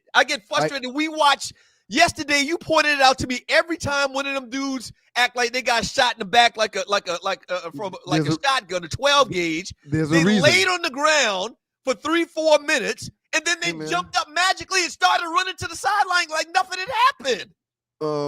In American sports, there's time breaks that's granted to individuals that are playing said sport. In soccer, they got a 45-minute first half, that clock don't stop. They got a 45-minute second half, that clock don't stop. So while that clock is not stopping, these players, in essence, have to find a way to get a few seconds of a break. So 30 seconds to 2 minutes is accepted by everybody involved on the field, the referees and the managers on the sideline when they take a little break. And listen, I know I've acknowledged this culture. The culture of that sport is to act like you got killed, you got shot in the back. Hey man, we're the exact other extreme in the U.S. When somebody gets hurt here, so let's talk about football. When somebody gets hurt here in football, what do we say? Man, walk it off. Get your ass up and walk it off. They put on a whole theatrical show. They do. And we just don't vibe like that. We were not raised like that. We were raised to get your ass off the ground, off the floor, whatever, get back in the game, stop, sitting over there acting like you some like little sissy. Yeah. I laid on that ground. Make a whole production out of it. That's very bothersome, man. I laid on that ground one time in my high school career, my sophomore year, second game of the season. I believe it was Walterboro or Sumter. Second game of the season, I laid on that ground, and I mean, I milked it for all it was worth.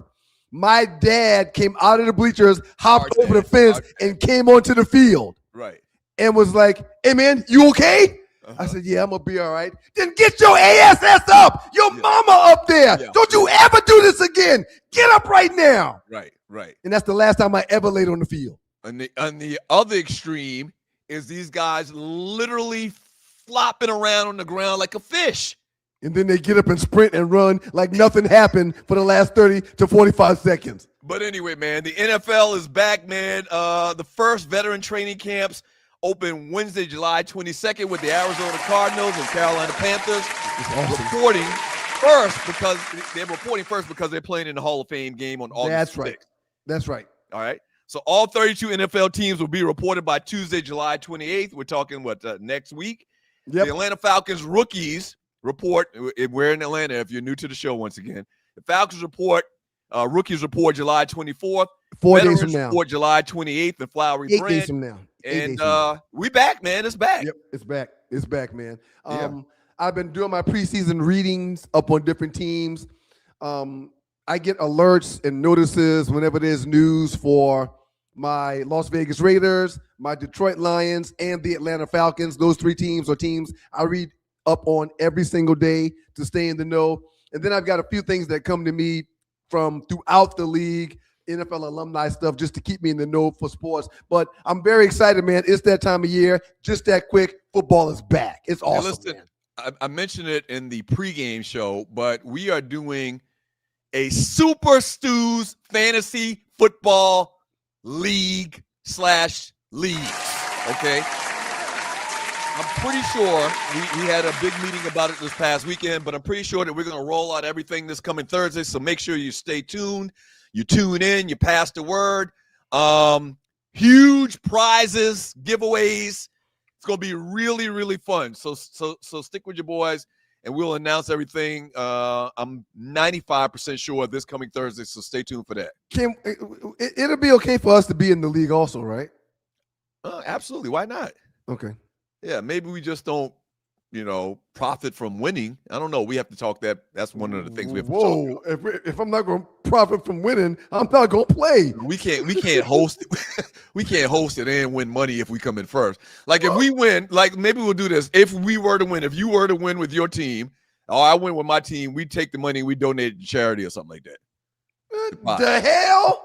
No, it don't work like that. We can't conduct the league and be a participant. That's unethical. If I win the league, how come I can't win the winnings? Nah, it don't work. We got to talk about it offline, man. Make sure we're not breaking the laws. But if I'm in, I'm in. All right. If I'm expected to pay never mind. But I'm in. All right. So listen, a couple of news and notes from the world of the NFL. So listen, Lamar Jackson, Bijan Robinson. So both of these guys are looking for long-term extensions. Bijan Robinson, most people would rate him top 2-3 running backs in the league. Running back for the Atlanta Falcons. Analysts on Lamar Jackson. Let's talk about Lamar Jackson real quick. Analysts continue to watch the Baltimore Ravens and address the long-term contract situation. What do you think will happen with Lamar in particular about a long-term contract? Stop it. He going to get his money that's owed to him. Whether the Ravens pay him or someone else takes him from the Ravens and they pay him, Lamar Jackson is about to be the highest paid player again in the National Football League. And listen, we're going to have a meme that's going to talk to that point coming up here in a couple of minutes in the last 48. The most dynamic player in football easily. He going to get his money. This is not up for debate. And for those that are insinuating he doesn't deserve another deal, or those insinuating that he won't be the highest paid player, you simply a hater. Mm-hmm. Simple as that. Atlanta Falcons expectations. Michael Penix is expected to be one of the league's most watched young quarterbacks. You do have the situation where Tua's come in. Who's going to be the starting quarterback for the Atlanta Falcons? Is that guy going to be the starter for the Atlanta Falcons by the end of the season? We'll see. Can the Falcons become a legitimate contender?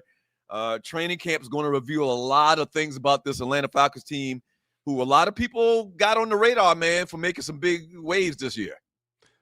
Tyreek Hill, former receiver with Tua Tagovailoa in Miami, is unsigned right now, but has been chirping at the mouth about how he misses Tua and how it makes sense for him to want to play with Tua again. Now, I don't know if Arthur Blank will have any interest in signing Tyreek Hill, but he allegedly is chirping at the mouth saying there could be a reconnection with him and his former quarterback from down in Miami. That would be outstanding for the Atlanta Falcons if Tyreek is 1/8 of what he used to be back in the day. I think the phrase is chomping at the bit, not chirping at the mouth. I think you said chirping at the mouth or something. You misheard me wrong. Anyway, Deshaun Watson and Shedeur Sanders, what's going to happen with that situation in Cleveland? Kyler Murray and J.J. McCarthy, what's going to happen with that situation in Minnesota? They're going to have to compete for the starting position. You think you agree Kyler Murray is going to win that job, right? Well, I was about to say when it comes to when you're about to talk about a third team that has a situation with a quarterback in Las Vegas. But before you do that, when it comes to Cleveland and Minnesota, I believe that Deshaun Watson is going to be the starter in Cleveland, and I believe that Kyler Murray will be the starter in Minnesota. Yes. From what I'm hearing, Deshaun Watson looks good, and we know that he's going to be getting about $45 million this year of guaranteed money. Oh, no, you said Deshaun. I thought you were saying no. Shedeur. I'm sorry. I think Deshaun is going to win that opportunity outright, and if Shedeur ends up going in, it will be to save the day in a poor performance by Deshaun Watson. And in Minnesota, what I saw from J.J. Watt the past couple seasons, he is not him, and Kyler Murray has shown glimpses of being him. So he'll be the starting quarterback in Minnesota, in my humble opinion. We agree on everything. And lastly, Fernando Mendoza, number one pick in the draft. They brought in Kirk Cousins as well out there in Las Vegas for the Raiders. How do you think that's going to play out? Is it as simple as what we've seen in history, where the veteran's going to start and the rookie first-round pick, number one pick in the draft, is going to come in at some point midway in the season and be the starter going forward for the next 10 years? I hate to see it because we know firsthand what Cousins did here in Atlanta. I think he cost this team an opportunity to be a solid playoff team a year ago when they didn't make it. But I understand a franchise like the Raiders bringing him in to tutor or be a mentor to Mendoza. I'm perfectly fine, and I would prefer rookie quarterbacks having time to sit, watch, and learn. So if Cousins is healthy and can perform, I'm fine as a Las Vegas Raider fan with him starting the season off, and if he's playing well, keeping him in there. But I think Mendoza can benefit from sitting behind the likes of Kirk Cousins if he is healthy. Same thing with Shedeur and Deshaun Watson, right? We agree that Shedeur sitting behind Deshaun Watson, who at one point of his career was probably one of the top 3 or 4 quarterbacks in the entire league. I agree. We agree that him sitting behind and taking notes from Deshaun Watson is a good thing, right? For Shedeur. Yes, we're 100% on the same page with that. All right, and lastly, not lastly, 2 more things. Aaron Rodgers, final ride in Pittsburgh. What's your thoughts about him and the Steelers' chances this year? It blows my mind that the Steelers allowed Aaron Rodgers to hold them hostage again, and they did not bring in a better option at the quarterback position. But he is a future Hall of Famer. If he can get protection I think he will be a serviceable enough quarterback to allow them to win games if he can get protection and he doesn't give the ball away. He's one of the league's greatest to ever do it at that position. Yes, he's long in the tooth, but I do think that he's worthy of getting the opportunity to allow this team to have success under his tutelage. And lastly, man, lot of talk about the comeback, Patrick Mahomes for the Kansas City Chiefs. You know, he had the injury last year. Is he fully recovered from the knee injury? Can Kansas City be the team to beat in the AFC? Is he 100% back to Mahomes again? What's your thoughts about the Chiefs, sir? With Patrick Mahomes at the quarterback position and Andy Reid at the head coaching position, it's going to be tough to beat them if Patrick is healthy. And to my understanding, he's very healthy and ready to rumble. So I think Kansas City will be Kansas City in the National Football League this year, and they'll have success. I don't think they'll be the Kansas City of old because they're depending on some much older players, Travis Kelce being one of them. But I do think they will be able to find their fortunes and have success this season on the arms of Patrick Mahomes being healthy.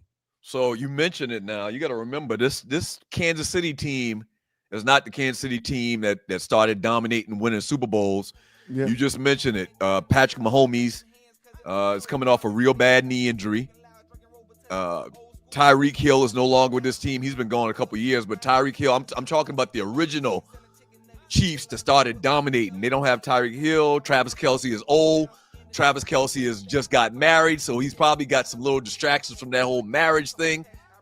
We may have seen the best Chiefs team that we're going to see, or that we got to see. They might be, past their prime. Chris Jones is one of the best players on defense. He's a little long in the tooth. Trent McDuffie is a cornerback that's one of the top corners. He's an excellent coverage guy. Plays zone coverage well, also in blitz packages. And Nick Bolton is the defensive signal caller on the defense. Again, defense is a tad bit older. Offense is old as well. So with health on their side, because of Patrick Mahomes and Andy Reid, they'll be successful. But, man, they're dependent on a lot of players that are long in the tooth, and that doesn't typically fare well with teams when they're trying to have success. All right, let's take it to the break. We got what time is it? Yeah, we got like a minute. So up next in the Doghouse with you guys, the Two Live Stews.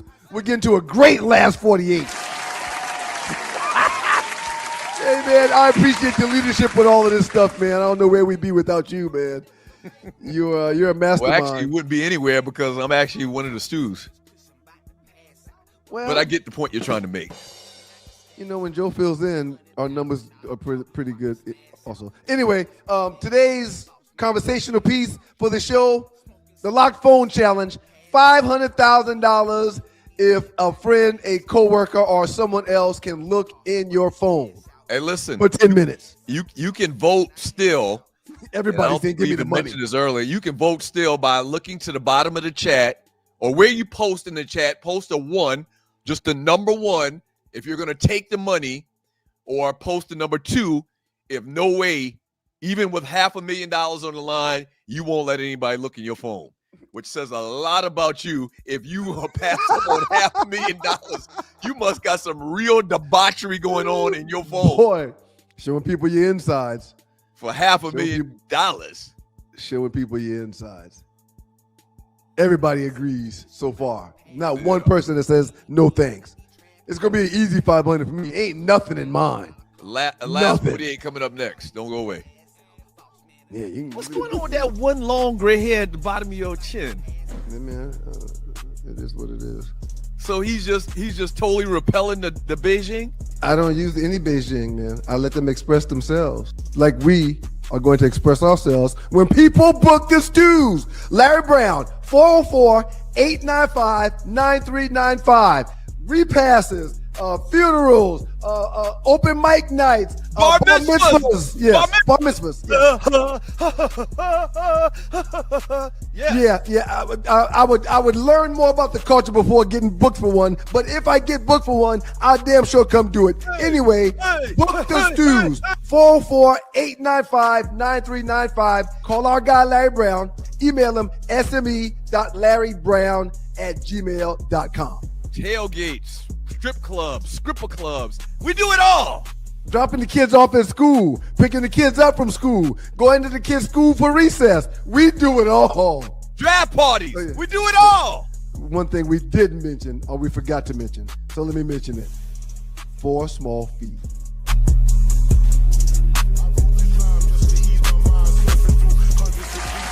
Welcome back to you guys, the Two Live Stews. Hey, Tree, He's bring Doug, that. I'm Ryan, and together we're the Two Live Stews, and this is your Two Live Stews experience.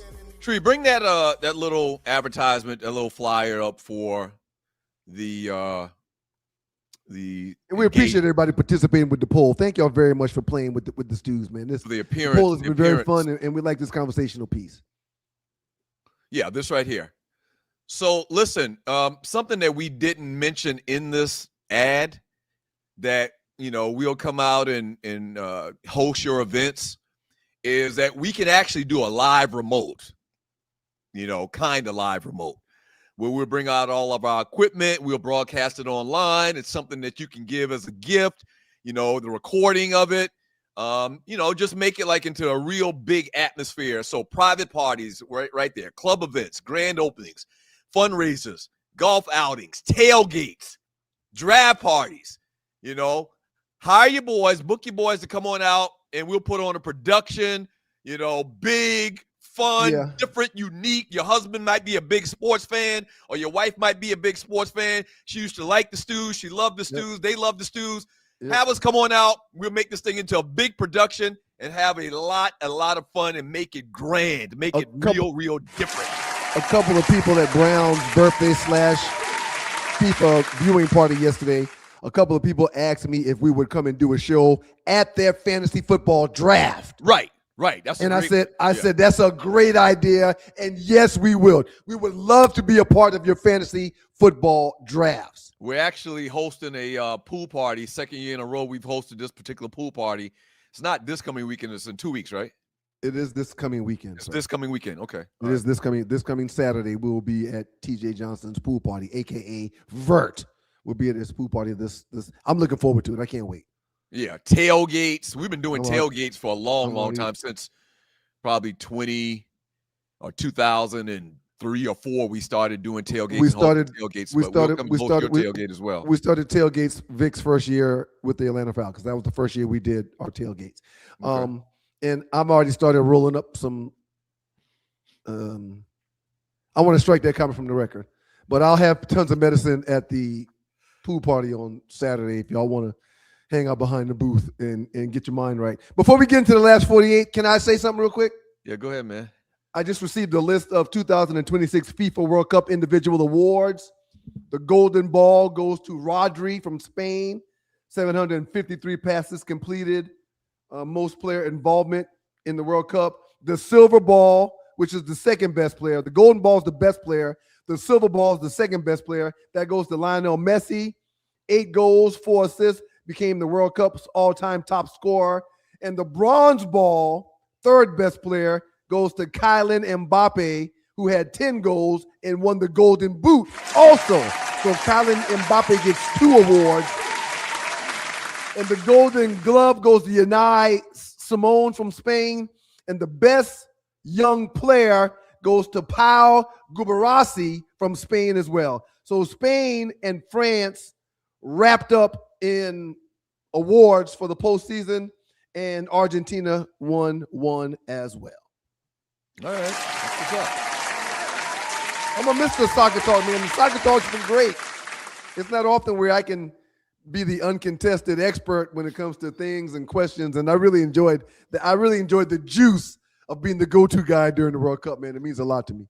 All right. If you're new to the show, first of all, thank you for tuning in. This is the Two Live Stews. Everything Two Live Stews, if it's not already located there in the next 2 weeks, is going to be located at twolivestews.com. All right. Very big steps to consolidate and bring everything to one. Go ahead. What? I'm not selling no smokes at the pool party, no. But if you want to smoke with me, pull up. It's okay? Golly. I don't sell narcotics. Somebody sent me a text. No, I'm not going to have nothing to sell. Bring your own. The hell? Some people just really piss me off sometimes. All right, go ahead, Doug. I'm sorry. I forgot what I was talking about. Let's go ahead and get to the last 48. The biggest memes in 2 Live Stews Facebook chat group. We have a chat group with like right at 40,000 people. Magically, somehow it hadn't gone past 40,000 people in the last 3 years. That's neither here nor there. But daily, we get tons of posts, interesting conversations, sports, guy talk, and beyond. And so we share a little of that with you here on the live show. This is from brother Alfred Baldwin, Sigma Dad. Was this Why tough to do you, or who do you, Was this a tough one in your opinion? This is very tough. This is almost impossible. Okay. Who do you rank the best in their prime and healthy? Nothing to do with longevity, nothing to do with their entire career, nothing to do with college. Hold on. For people on WGPR 107.5 that are just listening, let's spell this out. It's got who do you rank the best in their prime and healthy? Allen Iverson, SGA, Westbrook, Russell Westbrook, Derrick Rose, James Harden, or Dwayne Wade. Who you got? Who you taking? This is impossible. Who do I rank the best in their prime and healthy? Go ahead. Derrick Rose. Listen, let me say one thing before you pick. Yeah. James Harden has a bad rap. He gets a bad rap right now. Yes, he gets a bad rap. I could do the quick research. He was For a dog. 2-3 years, James Harden was unstoppable. He was a dog. He was unstoppable. And Russell Wilson, I'm sorry, not Westbrook. Russell Wilson. Russell Westbrook averaged a triple-double in the league for like 3 years. Right. Averaged a triple-double. That's huge. This ain't as easy as you think. AI. Allen Iverson is AI. I mean, he's AI. The guy brought, a trend, a style to the NBA, changed the whole style, and cats going from press conferences wearing three-piece suits to warm-up suits. So cultural importance of Allen Iverson. SGA got the career, man, is up there with everybody. Yeah, no question. He's one Derrick of the best. Rose, if he didn't get injured, man, might be the greatest player, in the history of the game. And you said we're looking at this as if they're all healthy. So it's a healthy Derrick Rose in his prime. Yes. Derrick Rose could jump out of the gym. He would two-hand dunk on you, off a 2 feet dunk on your ass in the first couple of years of his career before the injury started piling up. Everybody that's saying SGA, everybody that's saying the healthy Dwayne Wade, everybody that's saying Russell, I get it. But, man, give me the answer. Give me the answer. Give me Allen Iverson, sir. The question and the answer, like Iverson. Yeah, give me Iverson too, man. Right. He was phenomenal. And then on any given night, we go to the Palm restaurant to get a drink or a meal. Rest in peace, the great Willie Salucci. And he'd be at the bar with 20 of his boys paying for everything for everybody in the restaurant. Shouts out to AI. Julius 29 says, I think people forget how good D Wade was when he was healthy. No, that's he was true a beast. too. It seems like we underestimating D Wade. Yeah. Especially when you add in his accomplishments, man. D Wade was a player, but one reason why he's looked down upon is because he didn't win a title until LeBron came to Miami. Right. He got his title with Bosh and LeBron. So the whole super team thing kind of clouds how people look at his overall performance as a single entity in the NBA. And you should not do that. Okay, so both me and you agree that we're taking AI. Who you taking second? This right here is going to be some separation, I think. Yeah, this is going to be a lot of separation. Okay. He flops a lot, man, but SGA is cold as all get out. SGA is cold as all. Healthy Derrick Rose? SGA is cold as all get out. Hell no. I'm taking a healthy Derrick Rose next behind AI as far as this meme goes, man. SGA, and somebody just pointed it out, man. Don't forget, SGA is a flopper. Well, I said minus the flopping. Minus the flopping. Minus the flopping. That's part of his game. That's a major part of his game. Yeah. Yeah. Give me Derrick Rose, man, all day, every day. This is a good one. This is a really good one. This was a very good one. And I'm telling you, man, James Harden, I'm going to pull up the stats before we get out of here.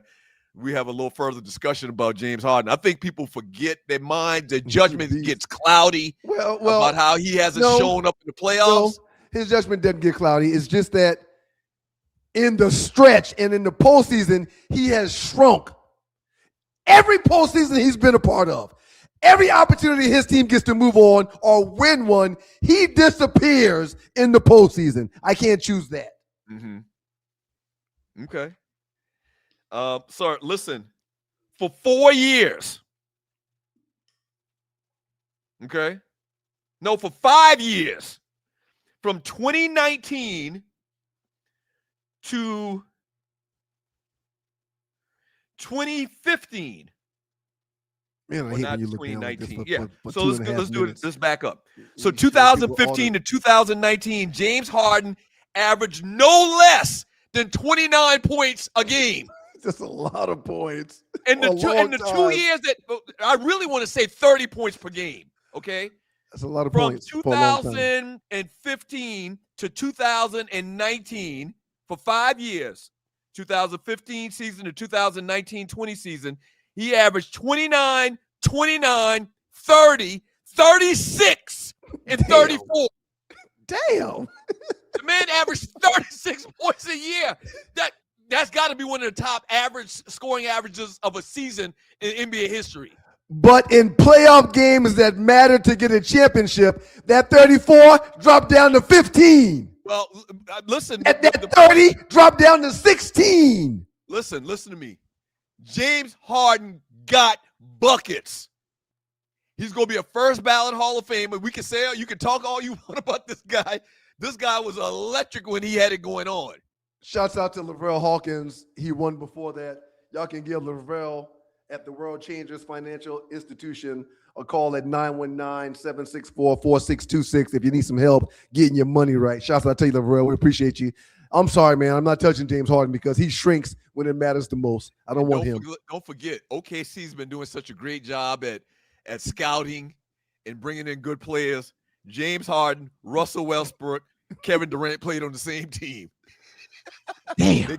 I think they all came in together in the same year, or maybe it was over a span of maybe 2 years they all got drafted. But anyway, and Serge Ibaka was on that team as well. Serge Ibaka was too. Shouts out to Sam Preston. Chet Holmgren. No, Chet Holmgren was later. Yeah, no. Shouts out to Sam Presti for being the general manager who has continued to do incredible things with his roster in OKC. If you look at his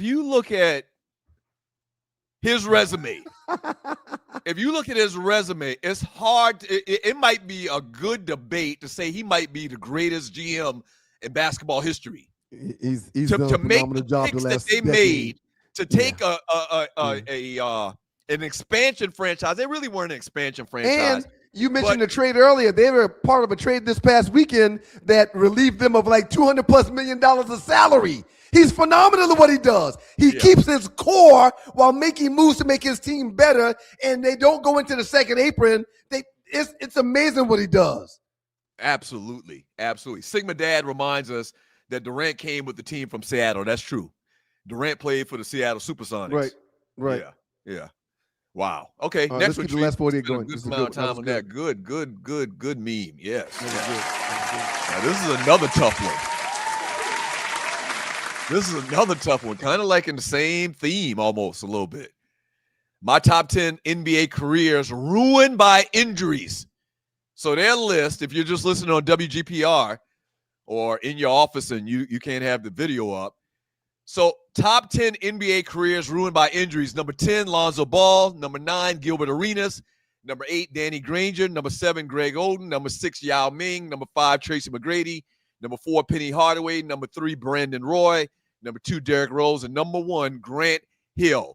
Couple questions. Let's focus on the top 5. Do you like the top 5? What order would you? How would you change the order if you did? People don't even remember Brandon Roy. I'm not sure why he would be in there. I remember Brandon Roy, Portland. Okay, Portland I wasn't talking about you and I. Gilbert Arenas, was he out of the league because of injury or out of the league because of that gun situation with Javaris Trenton? No, he's out of the league because of injury. Okay, then Gilbert Arenas was a baller too. he was. I think the top 5 is worthy, but I think Gilbert could probably be in the top 5 someplace. I would probably replace Brandon Roy with Gilbert Arenas. The only thing I would change, and Tracy McGrady had a long career. I don't remember even what put him out of the league injury-wise. Right. But Tracy McGrady had a long career, and he's a first ballot Hall of Famer. The only thing I would do is I would move Penny Hardaway up behind Grant Hill at number 1. I would put Penny at number 2. I would put Penny at number 2. I would put Derrick Rose at number 3. And I'm not sure about Brandon Roy. Maybe I put somebody before Brandon Roy. Maybe I put Greg Oden higher too because of the expectations when he came out of college. He was expected to be a great, and he was a huge bust. Never did Nathan in the NBA. But absolutely most people that are NBA fans agree, if Grant Hill didn't have the injuries, he was on the path to being in the Jordan conversation. Yep. Yeah. Yep. And I still think I would take Grant number 1, and I put Penny Hardaway. The expectations and what you saw early out of Penny and Shaq there in Orlando. I mean, sky was the limit for Penny Hardaway, man, if the injuries didn't start piling up. I agree with Terry Clark here. Why is Gilbert Arenas on this list? It wasn't injuries that got him out of the league. It was stupidity. I'm not sure. I can't remember the timeline of the gun situation and the injuries, but I don't know. That's a good one. I enjoyed this one too. Very so we good got time to get another one in. Austin Christoph, appreciate the meme, sir. All right. Thank you, Austin. And you're watching and listening to the Two Live Stews Experience. Ooh, we talked about Lamar Jackson a little bit earlier. Career games. Listen to this, man. Career games, if you're just listening on WGPR, career games with as many or more passing touchdowns as incompletions. Crazy stat. Minimum 15 attempts. Yep. Okay?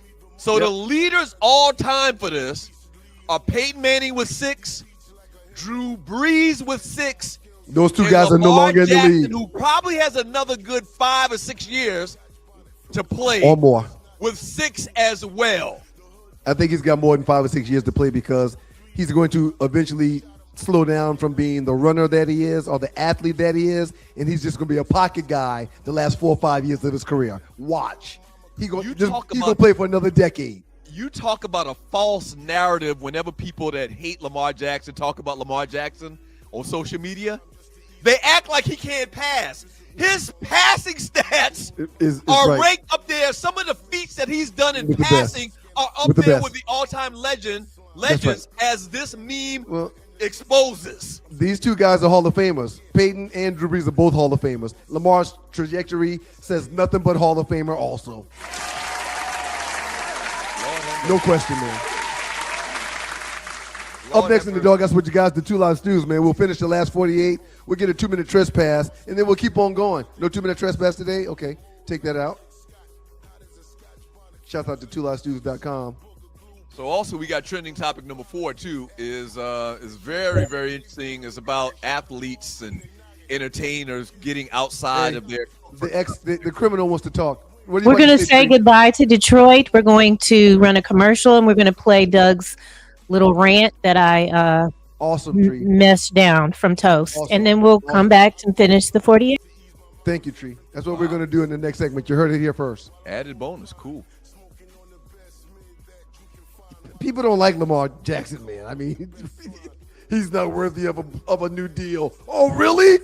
Yeah, because his style. Watch what happens if Baltimore was to shake him down and cut him. He wouldn't be on the waiver wire long. Right. For another max contract too. Yeah. Let's do it, Tree. All right. Goodbye, Detroit. We love Detroit. you, WGPR. Peace. We appreciate y'all. Catch the rest of the show at twolivestews.com. Catch the rest of the show on YouTube. We see you on Thursday when y'all get back. We appreciate you, Detroit.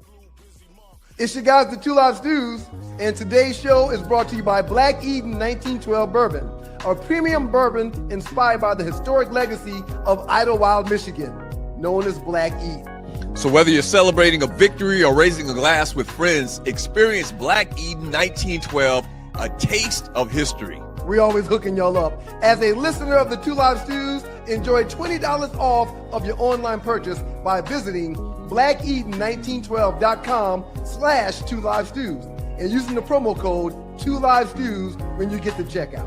That's blackeden1912.com/2livestews and promo code 2livestews to claim your exclusive offer and experience a taste of history.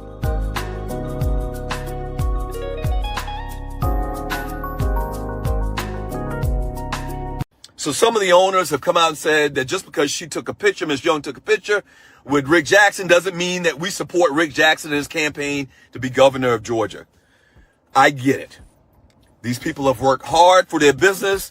They've got it to a status which is very, very high, and they don't want it ruined because of what they claim is just a misjudgment. For an easier, kinder way to put it, it was a minor mistake. The problem that we have with this scenario, Ms. Young, and to the owners of Toast, is you knew better. You knew better. When they asked you to come out and take some pictures, on the pictures, you're smiling like a Chessy cat. You looked like you were happy to take pictures with Rick Jackson. The problem, though, is, let me get serious. The problem is you knew better. When they asked you to come out and take the picture with Rick Jackson, you should have said, I got the bubble guts. I just ate something. I ate some bad fish or something. I got to go to the toilet. And you should have never come out. You should have walked in that bathroom, walked in the bathroom stall, closed the door, sat there and pulled out your phone and checked your Facebook. I'm sure in the back of your mind, that little thing in the back of your head says, heifer, you know good well you shouldn't take no pictures of Rick Jackson in this black ass city. I'm sure that happened. I'm sure it happened. So, listen, Godspeed. Maybe this thing will work itself out. I'm not saying that black folks should cancel you, but I understand. What are y'all thoughts about this? Toast. Welcome back to you guys, the Two Live Stews. He's Doug, I'm Ryan, and together with the Two Live Stews, and this is the Two Live Stews experience. Similar situation that took place with me this past weekend. I want to share with you before we get back into the last 48 and talk about your post. You just talked about her knowing good and dang well she shouldn't have done that. Not in this political climate and what's going on with Georgia with the governor's race. Hell no. She know better than that. I was going to do a turn and burn on yesterday, which means I came up to Atlanta yesterday morning, hung out, had some fun, went to Brown's party, tried to catch up with some people while I was there before Brown's party. And whenever I do turn and burns, I try to have somebody ride with me from Columbus. Because I know I'm going to be drinking. If I want to drink more than I probably should by myself, if I got somebody with me, we can talk to each other. We can take turns driving. We can get back safe. Okay? Right. Somebody can be a designated driver. I called my frat brother Saturday night and I say, hey, man, I'm doing a turn and burn tomorrow. You want to roll with me and go? He's like, yeah, count me in, bro. Count me in. I'm in Atlanta right now, but I come back tonight, and when you're ready to go, you can pick me up in the morning. So when he said he was in Atlanta and coming back Saturday night and willing to go back with me Sunday, I said, there's a high likelihood that once he gets back, he's not going to want to go. So I text him Sunday morning before I leave and say, what time are you coming? The message I received read back like this. Hey, team, I woke up to some IBS symptoms, blood and all. Won't be able to go because I can't afford any issues, so I'm not going to make it. What you're saying is this is exactly what she should have done and or said when she realized she screwed up by agreeing to do it. Right. My frat brother realized, man, I can't take that trip again today. What can I tell that brother would be a good reason for me not to go? I'm dealing with IBS. Right. You know what IBS is? No. Internal bowel systematic breakdown, what? Yes. Right. When you got a case of the doo-doos. You got doo-doo booty. Right. That's what IBS is. Okay, so let me quickly talk about the video that you just saw coming back from the break. If you're not from Atlanta, you're not familiar with this toast controversy. She knew better. I just want to say, I told that long story to say she knew better. Right. So in a nutshell, Toast is this real trendy restaurant here in Atlanta. Very, very expensive. I'm going to talk about that more in a second. But Rick Jackson, who claims to be basically a Trump hybrid or a Trump clone, that's the word I'm looking for. He says that if he becomes governor, he's representing the Republicans. The nominee, if he is elected governor, he's going to be Donald Trump, but with a Southern tone, is the quote from his commercials. So basically, he's going to be a Donald Trump clone with a spice of Southern hospitality. That's like Donald Trump times 10. Self-made billionaire that is going to rule the state of Georgia as governor from a business standpoint, like Trump does his politics, versus a political standpoint, in my humble opinion. Okay. And so he's running against Keisha Lance Bottoms, former mayor of Atlanta, from Atlanta, not from Mays High School. And part of the video, I got that wrong. I just knew in my head she went to Mays High School. She actually went to Doug. So she went to Doug High School here in Atlanta.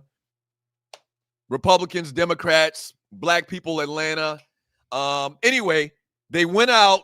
Rick Jackson goes to this restaurant, Toast. Everybody knows this restaurant, Toast. And they had a photo op.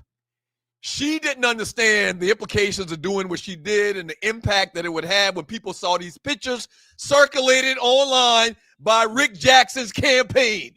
They used her for a photo op. Yes, she was used for a photo op, and it's going to cost her bottom line. Absolutely. Because folks are talking about canceling her, boycotting the restaurant. And when you go in this restaurant, two things, and I'm done with this. When you go in this restaurant, and I've been to this restaurant, it's black supported. Like when I was in this restaurant, the one and only time I've been in this restaurant, I think 97% of the people in there were black. I didn't see any white. I don't remember any white people being in this restaurant. Okay.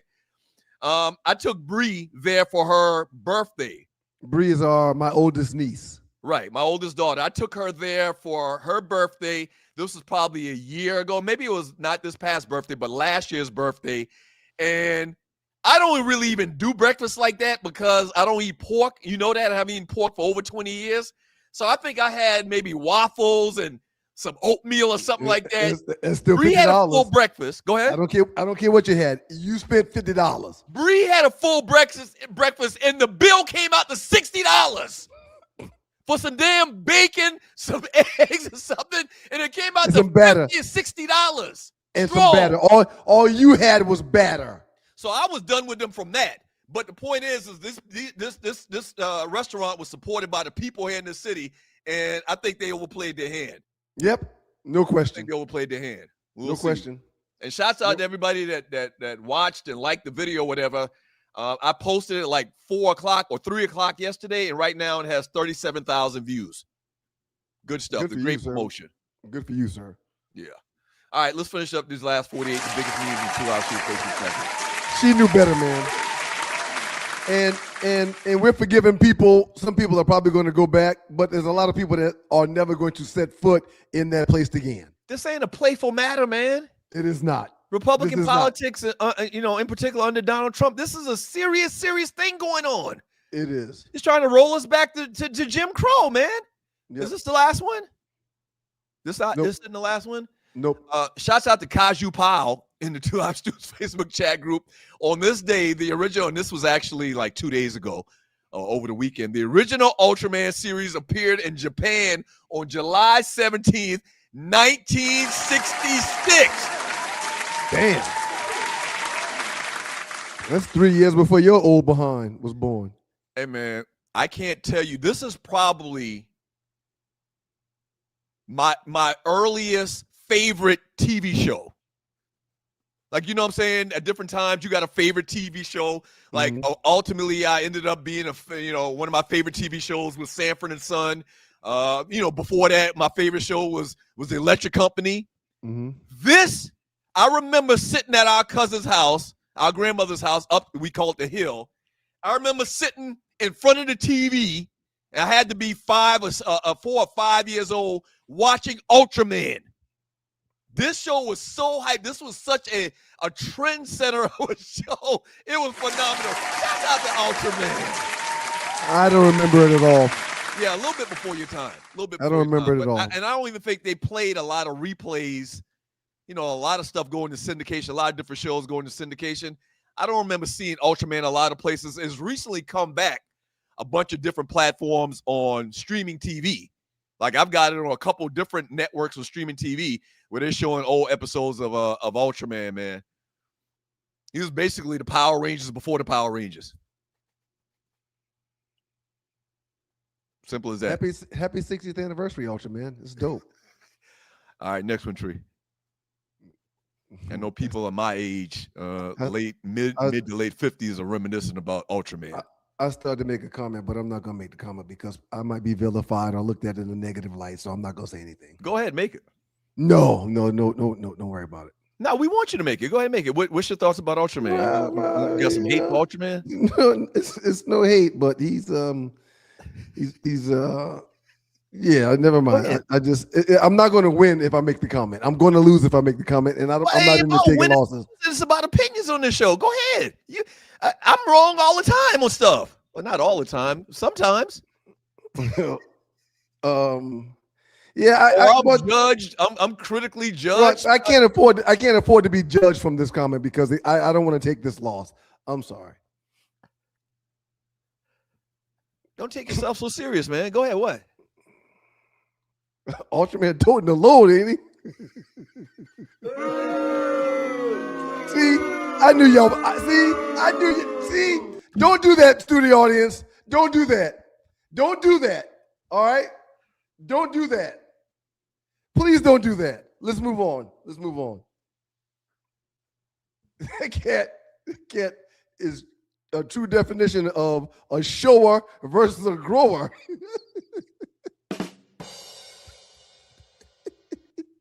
The cat got a whole pack of bologna on display.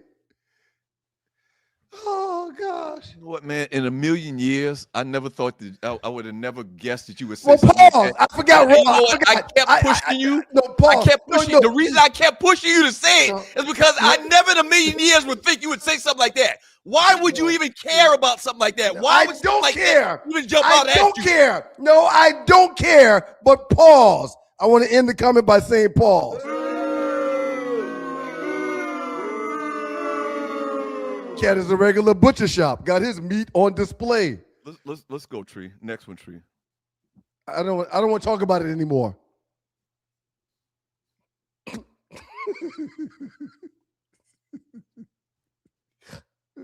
Now, from now on, instead of Tree showing the little penis phallus, no.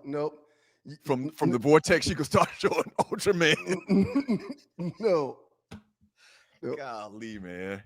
This is the last one. You just ruined my childhood, man. Oh, man. Is that why you enjoyed this show so much? Yeah. Can have his meat on display. Damn, all right, Ultraman. man. I thought this was a very good one, sir. I've been watching. You know what I've been catching lately on this. There's several black networks popping up on streaming TV. Lewis Blake said, "Pause can't always save you." Right. Pause doesn't even apply in this situation. All right, I'm listening, man. Go ahead. So I was mentioning, you know, I've been talking about this Dabo channel. There's another channel that shows a bunch of black sitcoms, and the Griot. The Griot, I don't even know what the Griot is. Or did they start out as a newspaper or whatever? But it's concerning black commentary. Okay. They've got a network on streaming TV as well, and they show a lot of episodes of Different Strokes. These are 4 great ones, right? These are 4 great catchphrases right here, sir. So, best catchphrases of all times is it? What you talk about, Willis? From Arnold from Different Strokes. Did I do that? What's the name of that TV that show? Family Matters. Yes. I've never really watched that show ever. Oh, great show with Urkel. Great Then show. You got Arthur Fonzarelli from Happy Days, Hey. and then you got the great Jimmy Walker from Good Times. Dynamite. Which one you taking? You didn't watch it, man, but Family Matters, whenever Urkel said, "Did I do that?" It's a great one, man. Over Dynamite? Right. Dynamite is a cultural icon. What you talking about, Willis? People say that all the time. Out of these four, this is a very good one. Out of these four, which one you think is the best or the most memorable or whatever? What you talking about, Willis? Yeah, I'm what you talking about, Willis. Yeah, What you talking about, Willis? They agree. The ladies agree. What you talk about, Willis, is legendary. You had to be there. If you're a greenhorn and you have no idea what we're talking about, the little kid at the top left, Arnold Jackson was his character's name. Gary Coleman in real life had this little saying, "What you talk about, Willis," was just, I mean, we were saying that on the playground, man. Yeah. What you talking about, so and so? Somebody said that today. I mean, recently. Even though Dynamite was first in the lineup, I still was saying, "What you talking about, Willis?" I thought Dynamite was corny to say. Dynamite might have been dated, 70s lingo. Right. And I wonder if Gary Coleman did that on the fly. You know what I'm saying? Like, was Arlie as an actress, you know how some stuff they didn't act, it wasn't in the script. It seemed natural, like something it was in him. It was probably it probably was the line, like, "What are you talking about, Willis?" And it was supposed to come out there when he was like, "What you?" Because it's really how he does it. It's not the line by itself. It's just, "What you talking about, Willis?" But what you talking he about? asked him. And you know what? I don't know much Happy Days y'all watch. Did y'all watch Happy Days growing up? I did. How about you, Arlie? The Fonz was a big deal. Yep. The Fonz was a real big deal. On The that Fonz was motorcycle a with that real other big jacket. deal back It was then. A bigger deal than this? I mean, I'm sorry. Damn, see what you see there, man? You see that? You see that? It started already.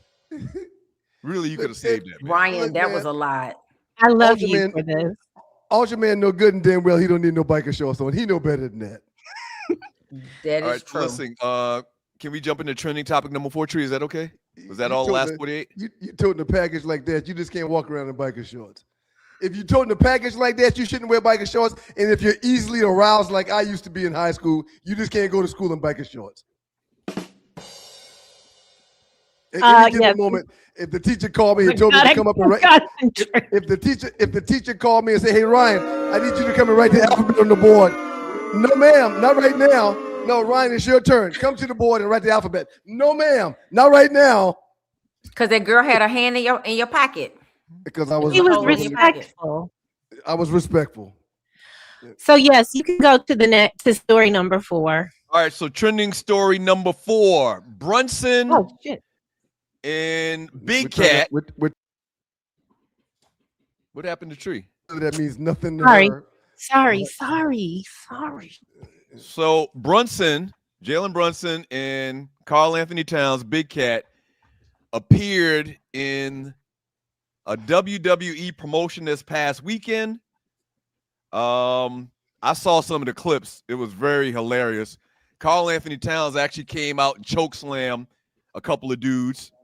JD McDonough and Dominic Mysterio. They're getting what they deserve, man. They're getting all that they deserve. Yeah. Everyone wants to spend time with the champs.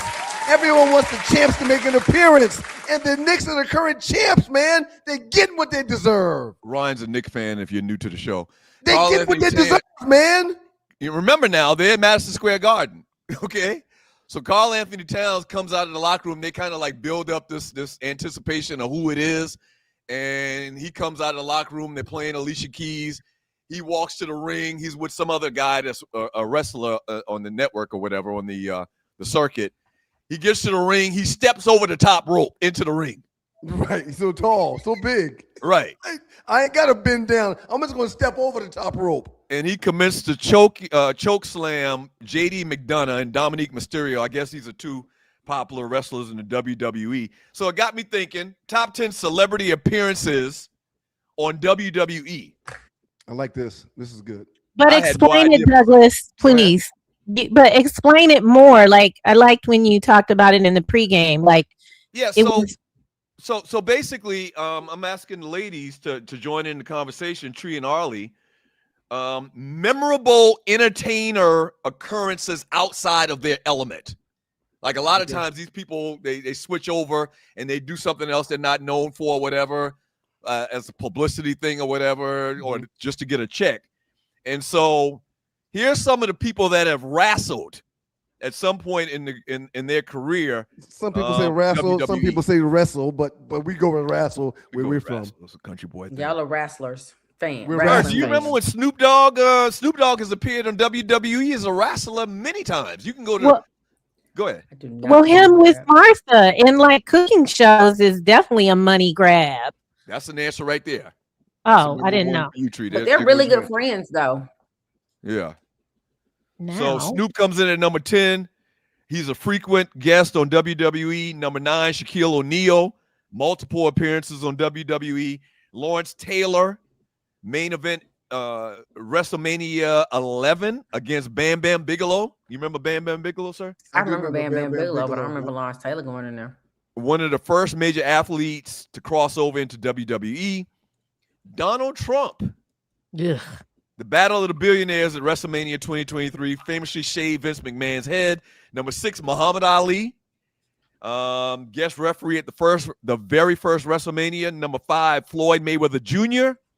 I remember Floyd because he did Big Show at WrestleMania 20. He defeated Big Show, and I mean, Big Show's knee was above Floyd's head.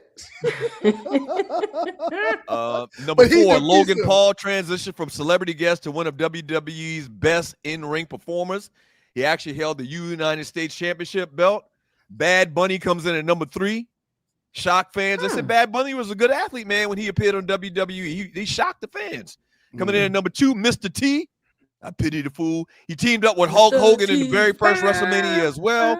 And coming in at number 1, the number 1 all-time celebrity appearance on WWE is Iron Mike Tyson. Number 1 I got on the list. Quick question for you before we move on. Uh-huh. In your eyes, is this a paid appearance for said star to come to WWE? And if it is a paid appearance, in your estimate, what do you think they get paid to do it? Oh, absolutely. Brunson and Big Cat got paid to do this. Yes. Okay. And how much? They make a ton of money off of WWE main events like that, man, and WrestleManias and all of that. I'm saying they probably got $100,000 a piece. Brief in-ring appearance or cameo, $100,000 to $250,000. Yeah, especially the Knicks hot right now. They're in New York. They're at Madison Square Garden. Featured segment on Raw or SmackDown, $250,000 to $500,000. Major WrestleMania appearance or heavily promoted angle, like Mayweather was, and like Shaq has been, and like Mr. T, $500,000 to $1 million. Especially for somebody like Brunson and Big Cat, like it's very outside of their comfort zone to do something like this when they don't need to, when they're already very rich. It has to be a significant bag, I would think, to get them guys to come in and pop around the ring like they're wrestling. You can get hurt. Yeah. Those people get hurt for real doing that stuff. We need to include Arlie in this conversation and finalize the vote. Ryan, could you set this up one more time? It's 9:00. We started it at the top. Today's conversation. I told my thoughts. Today's conversational show subject was the locked phone challenge. Imagine your spouse, best friend, or employer offers you $500,000 if they can look through your phone for 10 minutes. The rules are simple. You can't delete anything. You can't explain anything they find, and they can open any app, message, or photo. The questions behind today's locked phone challenge was, are you taking the money, the $500,000? Who would you trust the least with your phone? And does everyone have things on their phone that look worse than they actually really are. That was today's conversational show subject. Yeah. Well, it's clear there's only two women. Yeah. It's clear there's only two women that listen. Well, there's about 5 of us. Because this is all men that said they take the money. I promise you. Ollie said she take the money too. No, She I said did at first not. I said I Well, didn't. obviously I she was like, wouldn't, I can't take it. But then y'all said, since I was like, I don't have a significant other, and I know I can't pick, but if it's a best friend or one of y'all, I don't think I care. But if it's like a significant other, then I've had that happen. And it Oh my God. You know what, Arlie? I think Tree know the story. It was a whole Mm. So, Arlie, it sounds like this could be a money making. when I say never again, and I'm over here deleting stuff out my phone right now as we talk. That's why y'all put my head down. I'm going through this thing, taking stuff out right now. Damn, Arlie! I mean, Because you traumatized her. That is funny. And Arlie, you know what? That dude. That's an online show where you set up an OnlyFans. You set up an OnlyFans and you charge people to come onto your show, and on the show you reveal everything that's on your phone that you won't take $500,000 for. I can get them new pictures for the new stuff. Oh, so it's pictures that you don't want people seeing. It's not messages. It's pictures. It's text messages. It's pictures. It's Ollie, what kind of pictures would you have in there that you? What kind of pictures would you have in there you don't want people seeing? It had to be something right here, because this.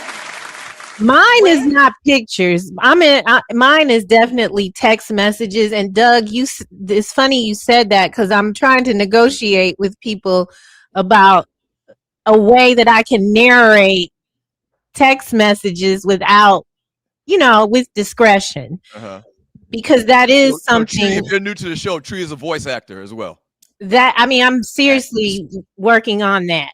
But to do a narration of it, because that's what I don't want people to read my text. I have a few pictures, but it's the text message. I think you should do like those people. They set it to the AI music. Just put some music behind it and read. Go on and read. That would be funny, but me narrating them would be much better. As I said, you will never recover. I don't mind Douglas reading. Because Doug is not going to know how Arlie and Ryan. So if it was the employer, that's why I said Doug, Arlie, and Ryan, because Arlie and Ryan are Arlie more than Ryan, adept at the use of this machine. Doug would take a little longer. So the 5-10 minute window, he wouldn't make. He won't be able to find nothing because he'll be busy searching something on the web that distracted him during his 10 minutes. Doug would be like, okay, and then stop. Right. That's exactly right. But you two, nah, hell no. Cagney and Lacey. A lot of people are saying they would join Ollie's OnlyFans page. Which one am I? Can I be Cagney? Hey, Arlie, look, Arlie, this is a business opportunity. I'll join. Well, check me out at Private Joy at. Is that what we would hear? Is that what we would hear? Is that why you would delete things? You always running out, man. She did it. I didn't do that. She did it. Always running out. Seriously. No, I didn't do anything. Running out. Serious now, man. Just be on here running out every day. Ultra Man should know better than this, man. Thanks for running out. Running out, Ryan. All right. All right. Let's do the PODs and come on. Arlie, did you have an example of someone? You don't have to answer. You do not have to answer this question, Ollie. Someone memorable for you that went outside of the element and did something different than what they're known for? No. I can't think of anything off the top of my head. Oh, I think it would be. I do have a cute thing that Prince. As much as I love, y'all know I love Prince. Everybody knows I love my boo Prince. And I'm gonna show y'all a picture. My picture today on Thursday is gonna be that. But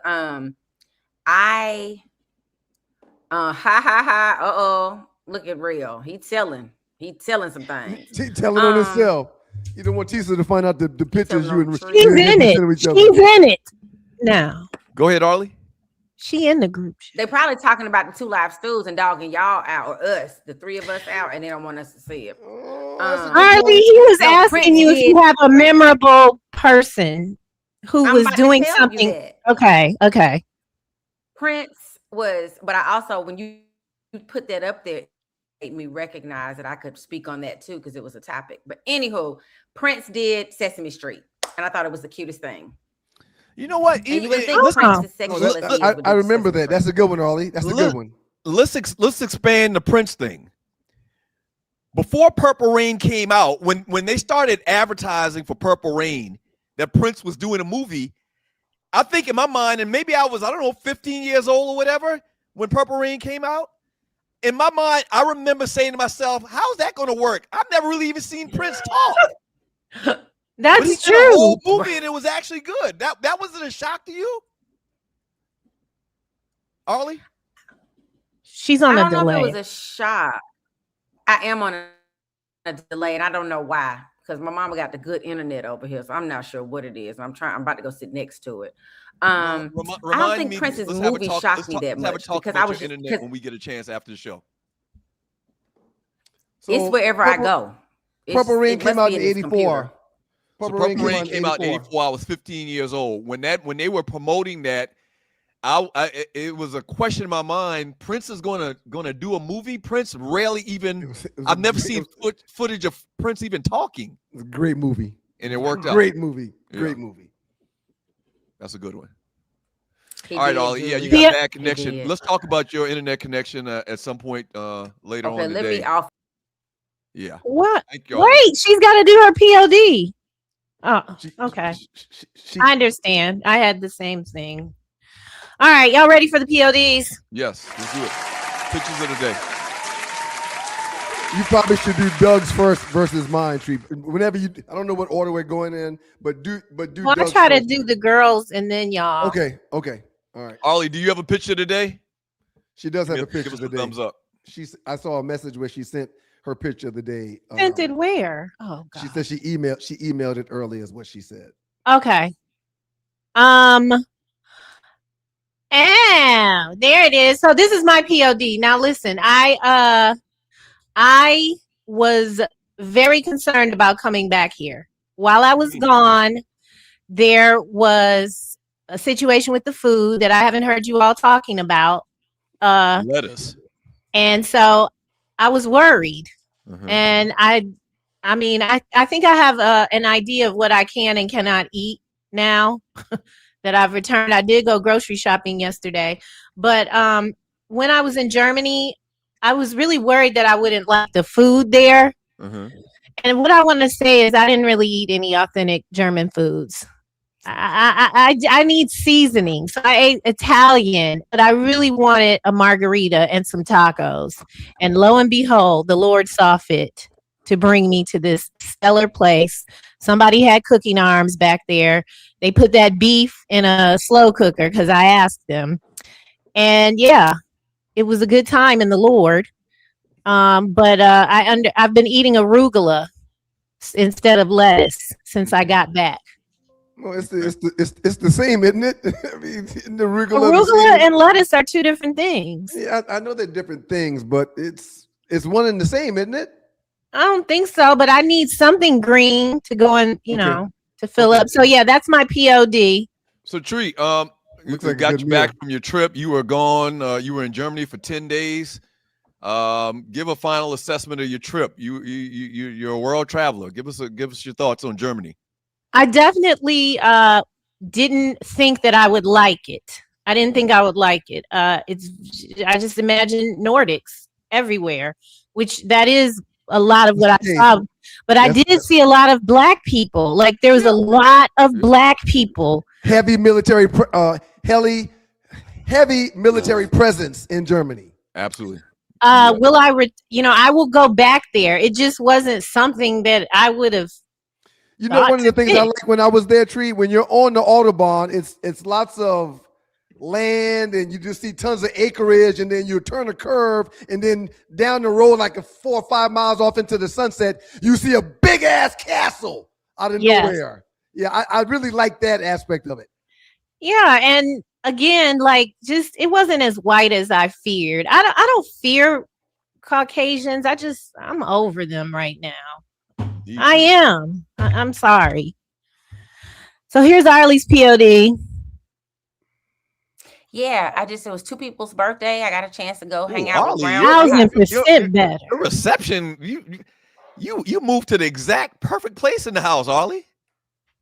Yes, I came to the sunroom. Great picture. It doesn't have no sun. It's dark back here. But happy birthday to so the people on the left. I do like this. There's a Sarah. She's one of the in the middle who writes these different little scripts that we post on TikTok, and we're teachers or students at Oak County High School, and so it was one of the young ladies, the one holding the cake. It was her birthday. She plays she plays one of the teachers. She's an actual teacher in real life. She's hilarious. She teaches like drama at Dunwoody High School. So that's where we were at Dunwoody High School. We were giving her a little surprise happy birthday.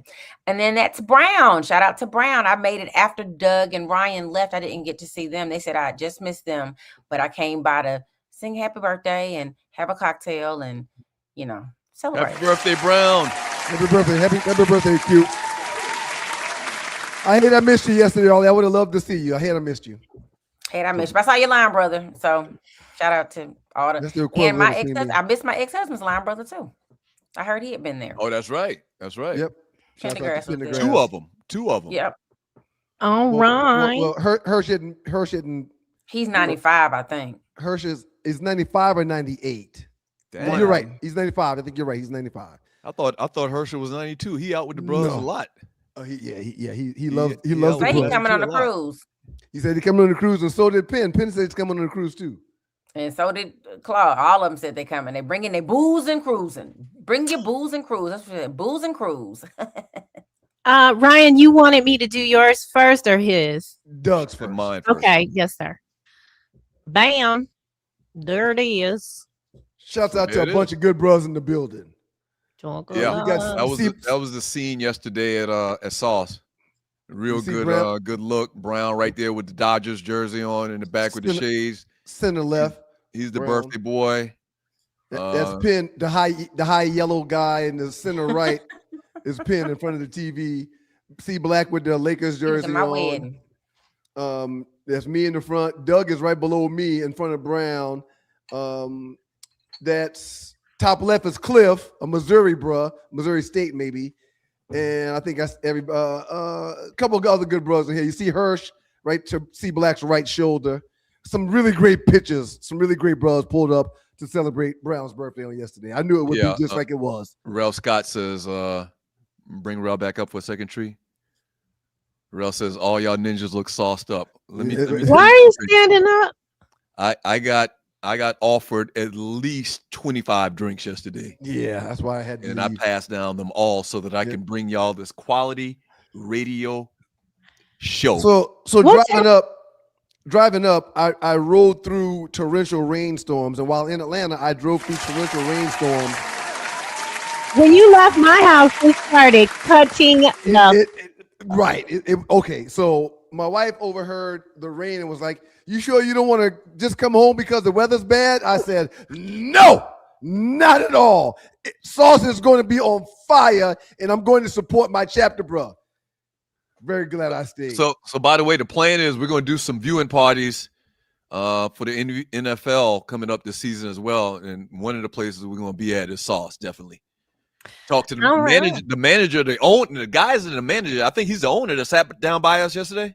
Bossy, yes. Yes. He sat down by us, and we've had seveal conversations. So we're going to do some things in Sauce definitely this year. Sorry, y'all. What is happening? I mean, I'm trying to figure this. My legs falling asleep. Damn. Just ignore me. You need some compression socks, honey. I think it'll change your life. All right, last one. Here we go. Last one is mine. Same picture that Doug had in the top left. The picture below the one on the top left in the middle is Zeta Zeta, Delta Kappa, and Xi Psi. Two Zeta Zeta bros, two Delta Kappa bros. Nobody and knows what you mean when you're talking about this stuff, man. Doug is Xi Psi, our chapters in Omega. And the bottom picture is my lovely niece, who her name is Jordan, and she is a flag football player at Siena Heights University, which is in Michigan. Well, the program in Siena Heights is shutting down, so she's transferred to a D1 school in Eastern Michigan, Tree Taylor. So she's going to be a flag football player on the campus of Eastern Michigan. EMU. Ypsilanti. Yep. Ypsilanti. So I'll have to go visit her when I do a home visit. I posted her picture because she's looking for an agent to help assist her with NIL opportunities. If y'all know some agents that's willing to assist my niece with NIL opportunities at Eastern Michigan on the flag football team this upcoming season, please holler at me, sme.ryanstewart@gmail.com, so we can find her some representation to get some deals. And last but not least, her little brother who just graduated from high school, his name is King. He was with them at the house this past weekend as well. He mentioned how he does really well on Prize Picks. I mentioned to him, I no longer use Prize Picks because I no longer gamble. And King says, give me your phone and open your Prize Picks. Sound like Cameron's ass. So I gave him my phone, opened my Prize Pick and gave him my phone. He had it for like 5 minutes and he handed it back to me and said, Uncle Ryan, I just signed you up for a winner. If you accept that, I guarantee it's going to win. This is what he put in, and you see it's all green, which means King won me some money on Prize Picks. Took him 5 minutes, and his mom says he wins every day. Yeah. Let's see how long that continues. I hate that Cameron is on that shit and did the same thing. Give me your phone. Give me your phone. I know. And then he gets some little extra money for doing it. And then, child, I'm with Doug. How long is this gonna last? King wagered $50. I think I had 75 in my account. He wagered $50 and won me a quick $105. Yeah. Did you give him $20, $25? Hell no. It's my account, not his. I ain't giving him nothing. Yes, he did. You know, he probably gave it to all. Yeah, He gave it I away. think Hell no. I think Yes, that's bad influence on the How old is this person? He's grown. He's 18. He just graduated. 18? Yep. His mom is like, yeah, oh, trust me, if you let him pick something for you, he gonna win. You got wisdom. Don't you think you should step in and say, hey, King, ultimately you're going to lose all your money. You do understand that. So negative. I told him I no longer wager because of some experiences I had this past season. I told him that, and he was like, just give me your phone. And I gave it to him and won $105. Okay. And Ryan gave him 100 of it. Good luck with that. All right. Let's read the chat. It's 9:42. Arlie, you're watching the Two Live Stews. Let me hit you up later. We need to talk about this, your internet. Well, we don't need to talk about Wait, is she in trouble? Right. She went to a situation where it's clear now she just chose the wrong area this morning. Or probably it was too early to be there because her people probably still sleeping. So she went in a different area. And I That's don't all. have my She's trying to accommodate a 20-minute notice that I'm not going to be here. So It's y'all taking that the wrong way. I'm going to help Arlie make sure that we get everything. She don't need no help, and she definitely don't need. And never. all right, thank Y'all you. go read the chat. Love y'all. See y'all later. Thank you Great for job, Arlie. filling in, Arlie. Great job, Arlie. Thank you for stepping in while Tree was going Down to the do a street. bid in the penis system. Thank you, Arlie. Let's go. All right. What's your problem this morning, man, with all this penis talk? He came home and got. Notice that? I don't have a problem. Doug, get your donations together from Loose Neck Side. Thank you so much for your donations. This is the Two Live Stews experience. Thank you, Loose Neck. That's Doug. That's Doug's cheek. Doug, let's try to get you a shaving cream sponsorship. There was a 3-minute portion of today's show where all we saw was that cat like this. We should all take a picture like this. Promo. Free tree. Yes, I am free, Loose Neck. I knew when that parking space just opened up, I was like, okay. It's for your good. It was for It's your on good. now. Everything's working out for me. Rel Scott, we need a Two Live Stews weekend starting at Sauce. Well, yeah. When the Doug Stewart, y'all missed it. Well, it really wasn't. It was another Brown presentation, but when we did TDSS weekend, it started with a party. So I'm sure they can arrange that, Rel, and thank you for your donation. Oh, Sauce loves Brown, and Brown does Sauce. He does right by Sauce. Every time he's got a gig there or he brings the stews out there, it's packed. It was 3:00 yesterday, and that place was packed for a FIFA World Cup game that it would not have been packed unless Brown packed it out. You want to go where everybody knows your name. Loose neck. Arlie's internet needs internet. Thank you for contributing, Loose Neck. We really appreciate it. I appreciate her. I appreciate how we all try to show up, even though we're not in our respective places. But Doug, if you have some special internet, you might want to pass that on to me too, because I plan on getting up out of here again. From Terry. Oh, wait a minute. Oh, sorry about that. Ultraman was the shit. Thank you for your donation. The ish treat. The Oh, ish. it's after 9 o'clock. Thank you. Thank you, Bert. Looking forward to seeing you on Saturday, Bert. I can't wait. I'm looking forward to seeing you, Bert. I think we're trying to figure No out a more way- cursing. Not we're trying to Yeah, trying to we've figure out a only way said to that 30 have times. no, we didn't. You said something else. Oh, we did, Tree. We said after the feed. No, Tree, we're begging you to stop, Tree, but Okay. you just keep on doing you, Tree. Okay.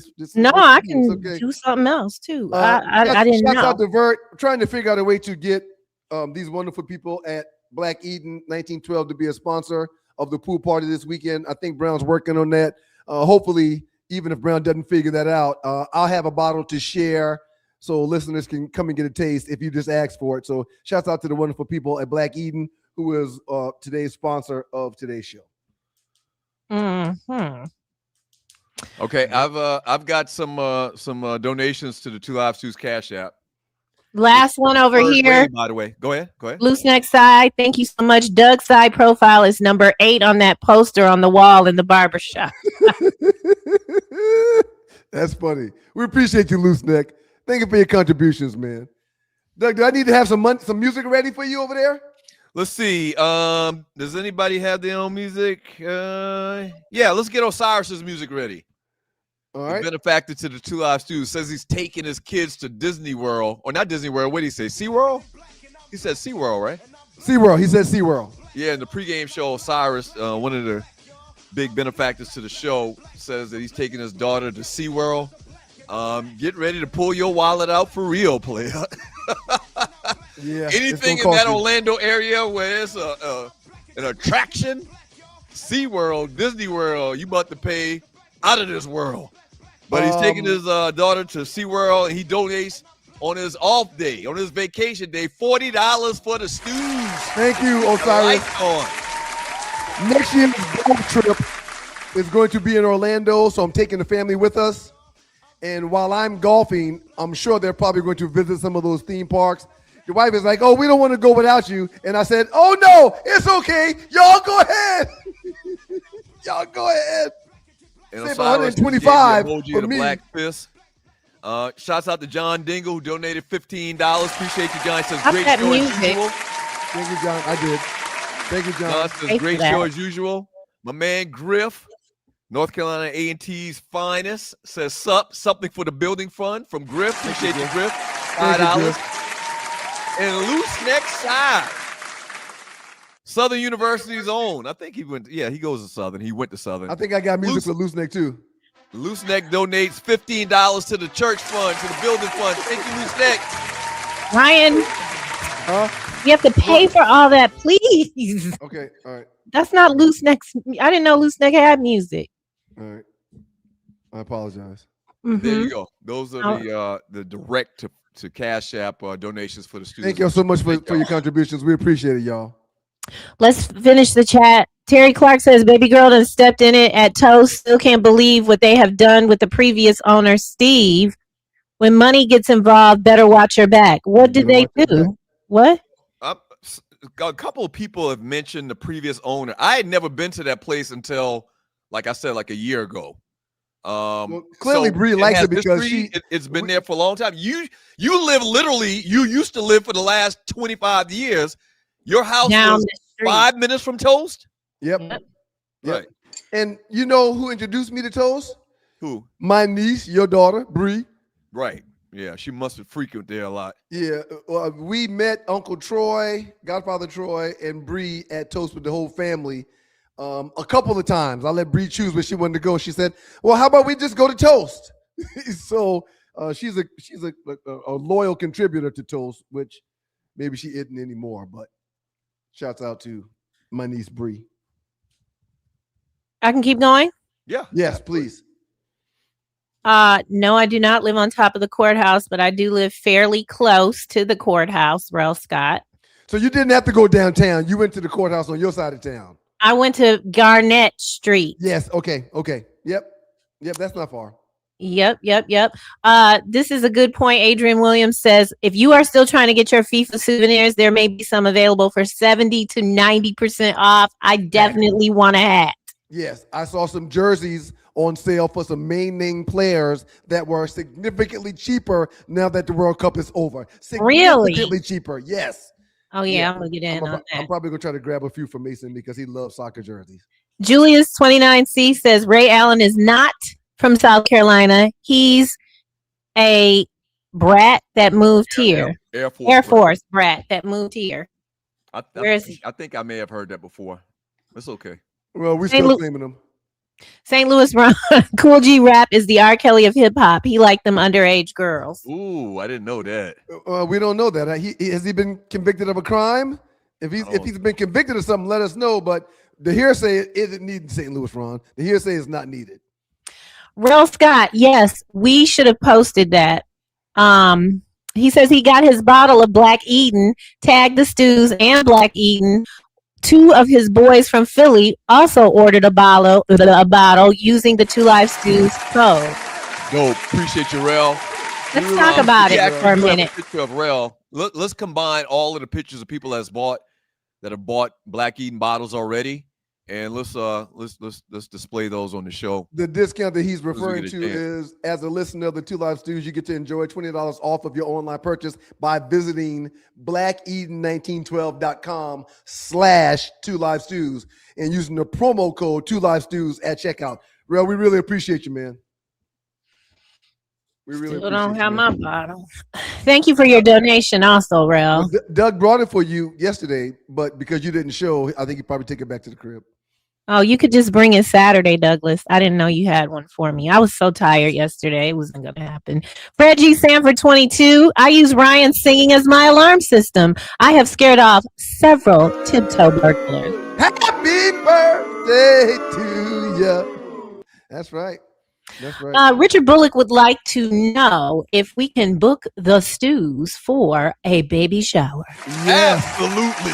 Yes. Hey, Trees, send me this flyer when you get a chance to. We love baby showers. We love baby showers. As long as you don't AI it. I made that for real. Just please don't destroy my work. This is not AI. I made this flyer. AI going to chop it, slice it, and dice it as soon as Doug gets a hold of it. Jesus Christ. Okay, we got a few more and then we're out of here. 9:52. It is Brian Hill with a question for Doug's Cheek. Is there a TDSS this year?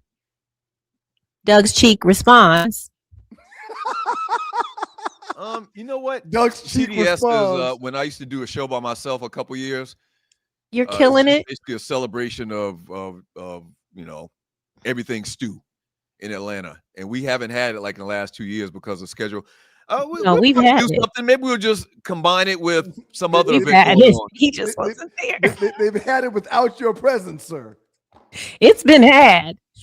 Doug, when you make a flyer today while you're watching TV, do something with that highlights this situation. I'm serious. What do you want me to do? Just anything that, like, for a promo. Sounds like she wants you to paint it. Like, do something. I'm not doing the Beijing stuff. But I'm saying make a flyer that shows you doing, you know how you made the superhero? I got you doing. He'll have it in 3.5 seconds. Boom. Geechee, Moco, does work phone count? Can they look in that phone? They can look in that phone all day long and hand me my money. See, I only have one. Not your work phone. It's your personal phone, not your work phone. We know the work phone is legit and clear of all other things that shouldn't be on there. But that personal phone, that's the one. Okay, so listen, I'm gonna put y'all on even more Stu's stuff. Okay. Me and Ryan have been signed. I think it's Ryan and I. Yeah, that's true. That's true. I could be wrong. You're probably right. So Ryan and I are now working with a speakers bureau. Oh. Okay. So speaking engagements, corporate, athletic, entrepreneurialism, whatever you want to do, you need a speaker for. Go to StuSpeak.com. StuSpeak.com and check out our homepage with the speakers bureau that we're working with. All right. StuSpeak.com. Or you can just come direct, right? Because do they take a cut? Like, what if they wanted to book you and no? Yeah, that'll even be better. You can get the whole bio on us going to StuSpeak.com, but if you just want to cut them out, the middleman out, yeah, hit us up personally. That's comedian.dougstewart@gmail.com. Didn't Mbappe pass Messi for the most World Cup goals ever? Dr. Batmite is asking the question. Yes, he did. And I said, yes, he did. Tree, can you hear me? Okay, then ignore Doug. Okay. I read the awards that were given out for the World Cup a couple of minutes ago. The Golden Ball Award, which is the best player, went to Rodri from Spain.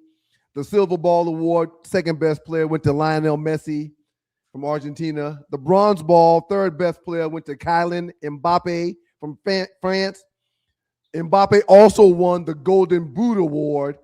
The Golden Glove Award went to Yanai Simone from Spain, and the best young player went to Pau Gubarassi from Spain. That was the postseason awards given out after the World Cup was complete. Very good. I thought the World Cup brought a lot of. It did. It was something else. It was good. It's like when the Olympics are on, and you're like, okay, I could do this for the summer. Right. Loose Next Side, this Two Live Stews brought to you by Magic Shave. Yeah, I was saying in the chat, we need to get you a sponsor.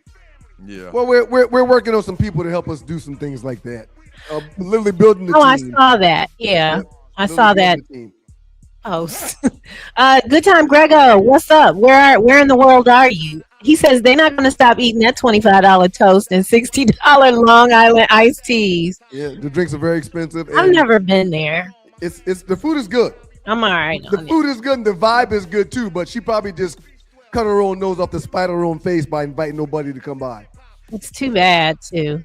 Too bad, too sad. Loose Neck says you need to be assessed a 2-stroke penalty for bringing up Caitlin DeMilo Clark. Well, she only scored 45 points, and we tend to talk about athletes that overperform when they overperform, and dropping 45 and 10. First person in the WNBA to do such a thing. Yeah, she deserved to be mentioned. I knew she would be overlooked by the others, but not me, Loose Neck. Not me. Ben Edwards, CC. Detroit's own. What up, though? He says, didn't my man put a mojo on the Hawks? Mm-hmm. What is that word? Rissasher will be an all-NBA player in Dallas. Very LOL. true. He's talking about Mojo, who the Atlanta Hawks organization did not renew his season tickets when they moved from the Omni to State Farm Arena. I did a reel on this. That's why I can spit this stuff out like this. That was another one of those reels. You had a pretty high number of viewers. Right. And Mojo, he took the name Mojo, this guy that had season tickets, he took the name Mojo and said he put a mojo on the Atlanta Hawks organization. They'll never win again until he gets his tickets back, his seats back. And you're right. Ricochet probably going to go to Dallas and ball out of control. That's just the Hawks' luck. Doubt it. We saw him for 2 years. I doubt it. Raymond Sutton says if we can put a draw 4 on a draw 4, then he can do that in golf. The Open was The Open was really good this past weekend, man. I don't need any money on my books, Des, but I am grateful and thankful for Osiris's message this morning where he shared a way that I don't have to go back to court. And I mentioned, I don't know if you didn't hear me, but Osiris recommended me to use this particular service. This has been a couple years now, and it's absolutely exactly what he says it is. Okay. It basically, it's like buying off the court, really, to be honest with you. Okay. Well, you buying off the court, but you saving half of your day on the day you're supposed to go to court. Because the money that I would lose from sitting up there. I guess the time. It's my time. The time. I guess they look at it like, right, the time that it takes for them to process your case, they can cut a deal with you where you're not going to get the points taken off, and you spend half the money that you would have paid if you had to pay the fine. I've mentioned so 150. I've mentioned the 154th Open Championship at Royal Birkdale this past weekend a couple times. The winner of said Open Championship was from New Zealand, Ryan Fox. He went in to the 18th hole, tied for the lead, and he drops a birdie to win the championship. A putt that was 12, not an easy putt, it was like a 12-foot putt that he made to win the Open, and it was a phenomenal tournament this past week. Finishing up, Maurice Bird says Trae Young also made an appearance at that same WWE event. He called himself tearing a Brunson jersey. Oh, but wasn't strong enough. Right. He tried to rip a Brunson jersey in half and couldn't even rip it apart. So he ended up just throwing it in the crowd after trying to rip it and couldn't rip it. Mr. Brown wants to know. Oh, go ahead. Where he says he still needs his bottle of delicious Black Eden 1912. Well, Doug brought your bottle, Brown, and clearly you didn't want it because you just put it on the table. So Doug, you put it on the table and walked away. So I put it back in my pocket and I walked away.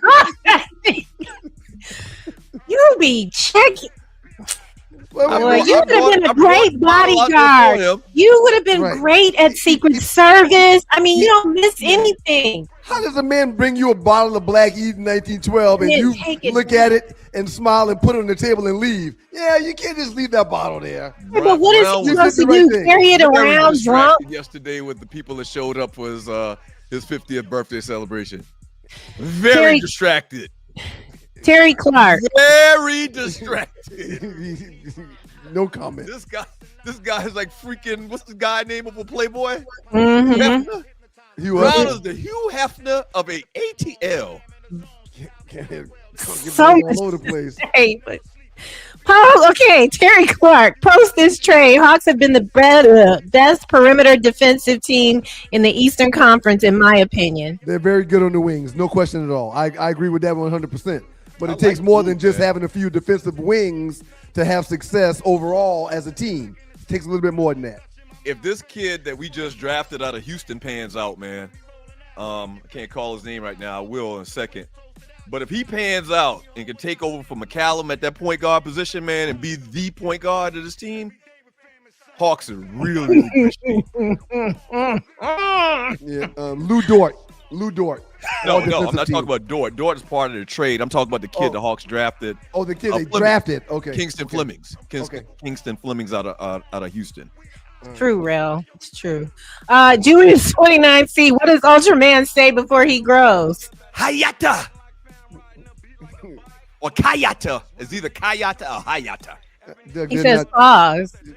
I think he says pause. They're talking about something else, Doug. Yeah, you went into straight Ultraman sounds and stuff. No, they're talking about that. They're talking about that meat. It's not funny, man. Actually, kind of creepy to keep talking. Well, no, I didn't say it as if it was a joke. I wasn't trying to be funny.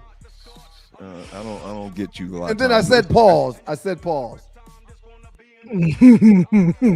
Is that it, Tree? Adrian Williams, my dad was stationed in Germany when he was in the military. I didn't know. I don't know if I saw any military people, but I saw what I needed to see. If you saw black people, you saw military people. Those are military people. If you saw black people, they were begat from military people and stayed there. Gotcha. If you saw black people other than yourself or that ninja you was going over there to see, then yes, you saw military people. From Julius 29, McDonald's, Taco Bell, and KFC are way better overseas. I did eat McDonald's because I am curious. I just wanted to see like if it So tasted. was there a difference in the Went to McDonald's? Germany It to was eat McDonald's here? McDonald's. I just tried it and it made me poop. So yeah, there's that. Thanks, y'all. Thanks for coming or being here. Thank you. Great show, guys. Go ahead and Thank end you, it. Tree. A+ to the great Tree Taylor. A+ to Arlie Wood. We appreciate you, Arlie. A+ to everyone that gave super chat and donated via Cash App and or the platform that we're using right now. Thank you, super chatters. A+ to the folks that just created commentary by making conversations. We appreciate y'all. A+ to everybody that voted on the Stews poll. We really appreciate that. What did the overall vote end up being for today's conversational show subject, Tree? The locked phone challenge. What was the final votes of that? Where are you getting these little challenge questions from, man? You like it, don't you? 19 people voted 100%. Thank you. Everybody said they can pass that phone over. We'll have another one on Thursday. Let's It see. ain't that serious. $500,000? Yeah, I gotta have it. The only way I wouldn't pass my phone over, man, if it was something on there that was gonna cause me life or death. Finding out that I'm doing some type of freaky stuff or whatever, man, who gives a shit? Everybody's freaky.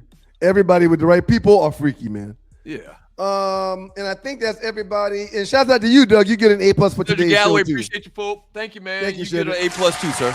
Thank you. I really appreciate that. Doug bent over for Ultraman. Come on, Rel. That's out of bounds, Rel. Rel, that's out of bounds. You see that's out of bounds. God is good all the time, and all the time God is good. If you don't know him, you need to find him and show him love. That's all he's showing you. Nothing but love. Get some Pedialyte, Doug. Okay. Insinuating that my on? brother is taking packages like Ultraman's package is not cool, Rel. It's not cool. Y'all be careful in those streets. Fantasy football report or information coming up on Thursday. Yep. The Speakers Bureau, Doug mentioned. Y'all holler at your boys. Manager Brown, if you need the stews. Stewspeak.com. Share the thread with someone in corporate America that might be in charge of marketing and hiring speakers for special events or whatever. Stewspeak.com. Stewspeak.com. And a huge shout out and A+ to none other than the wonderful people for sponsoring today's show at Black Easy.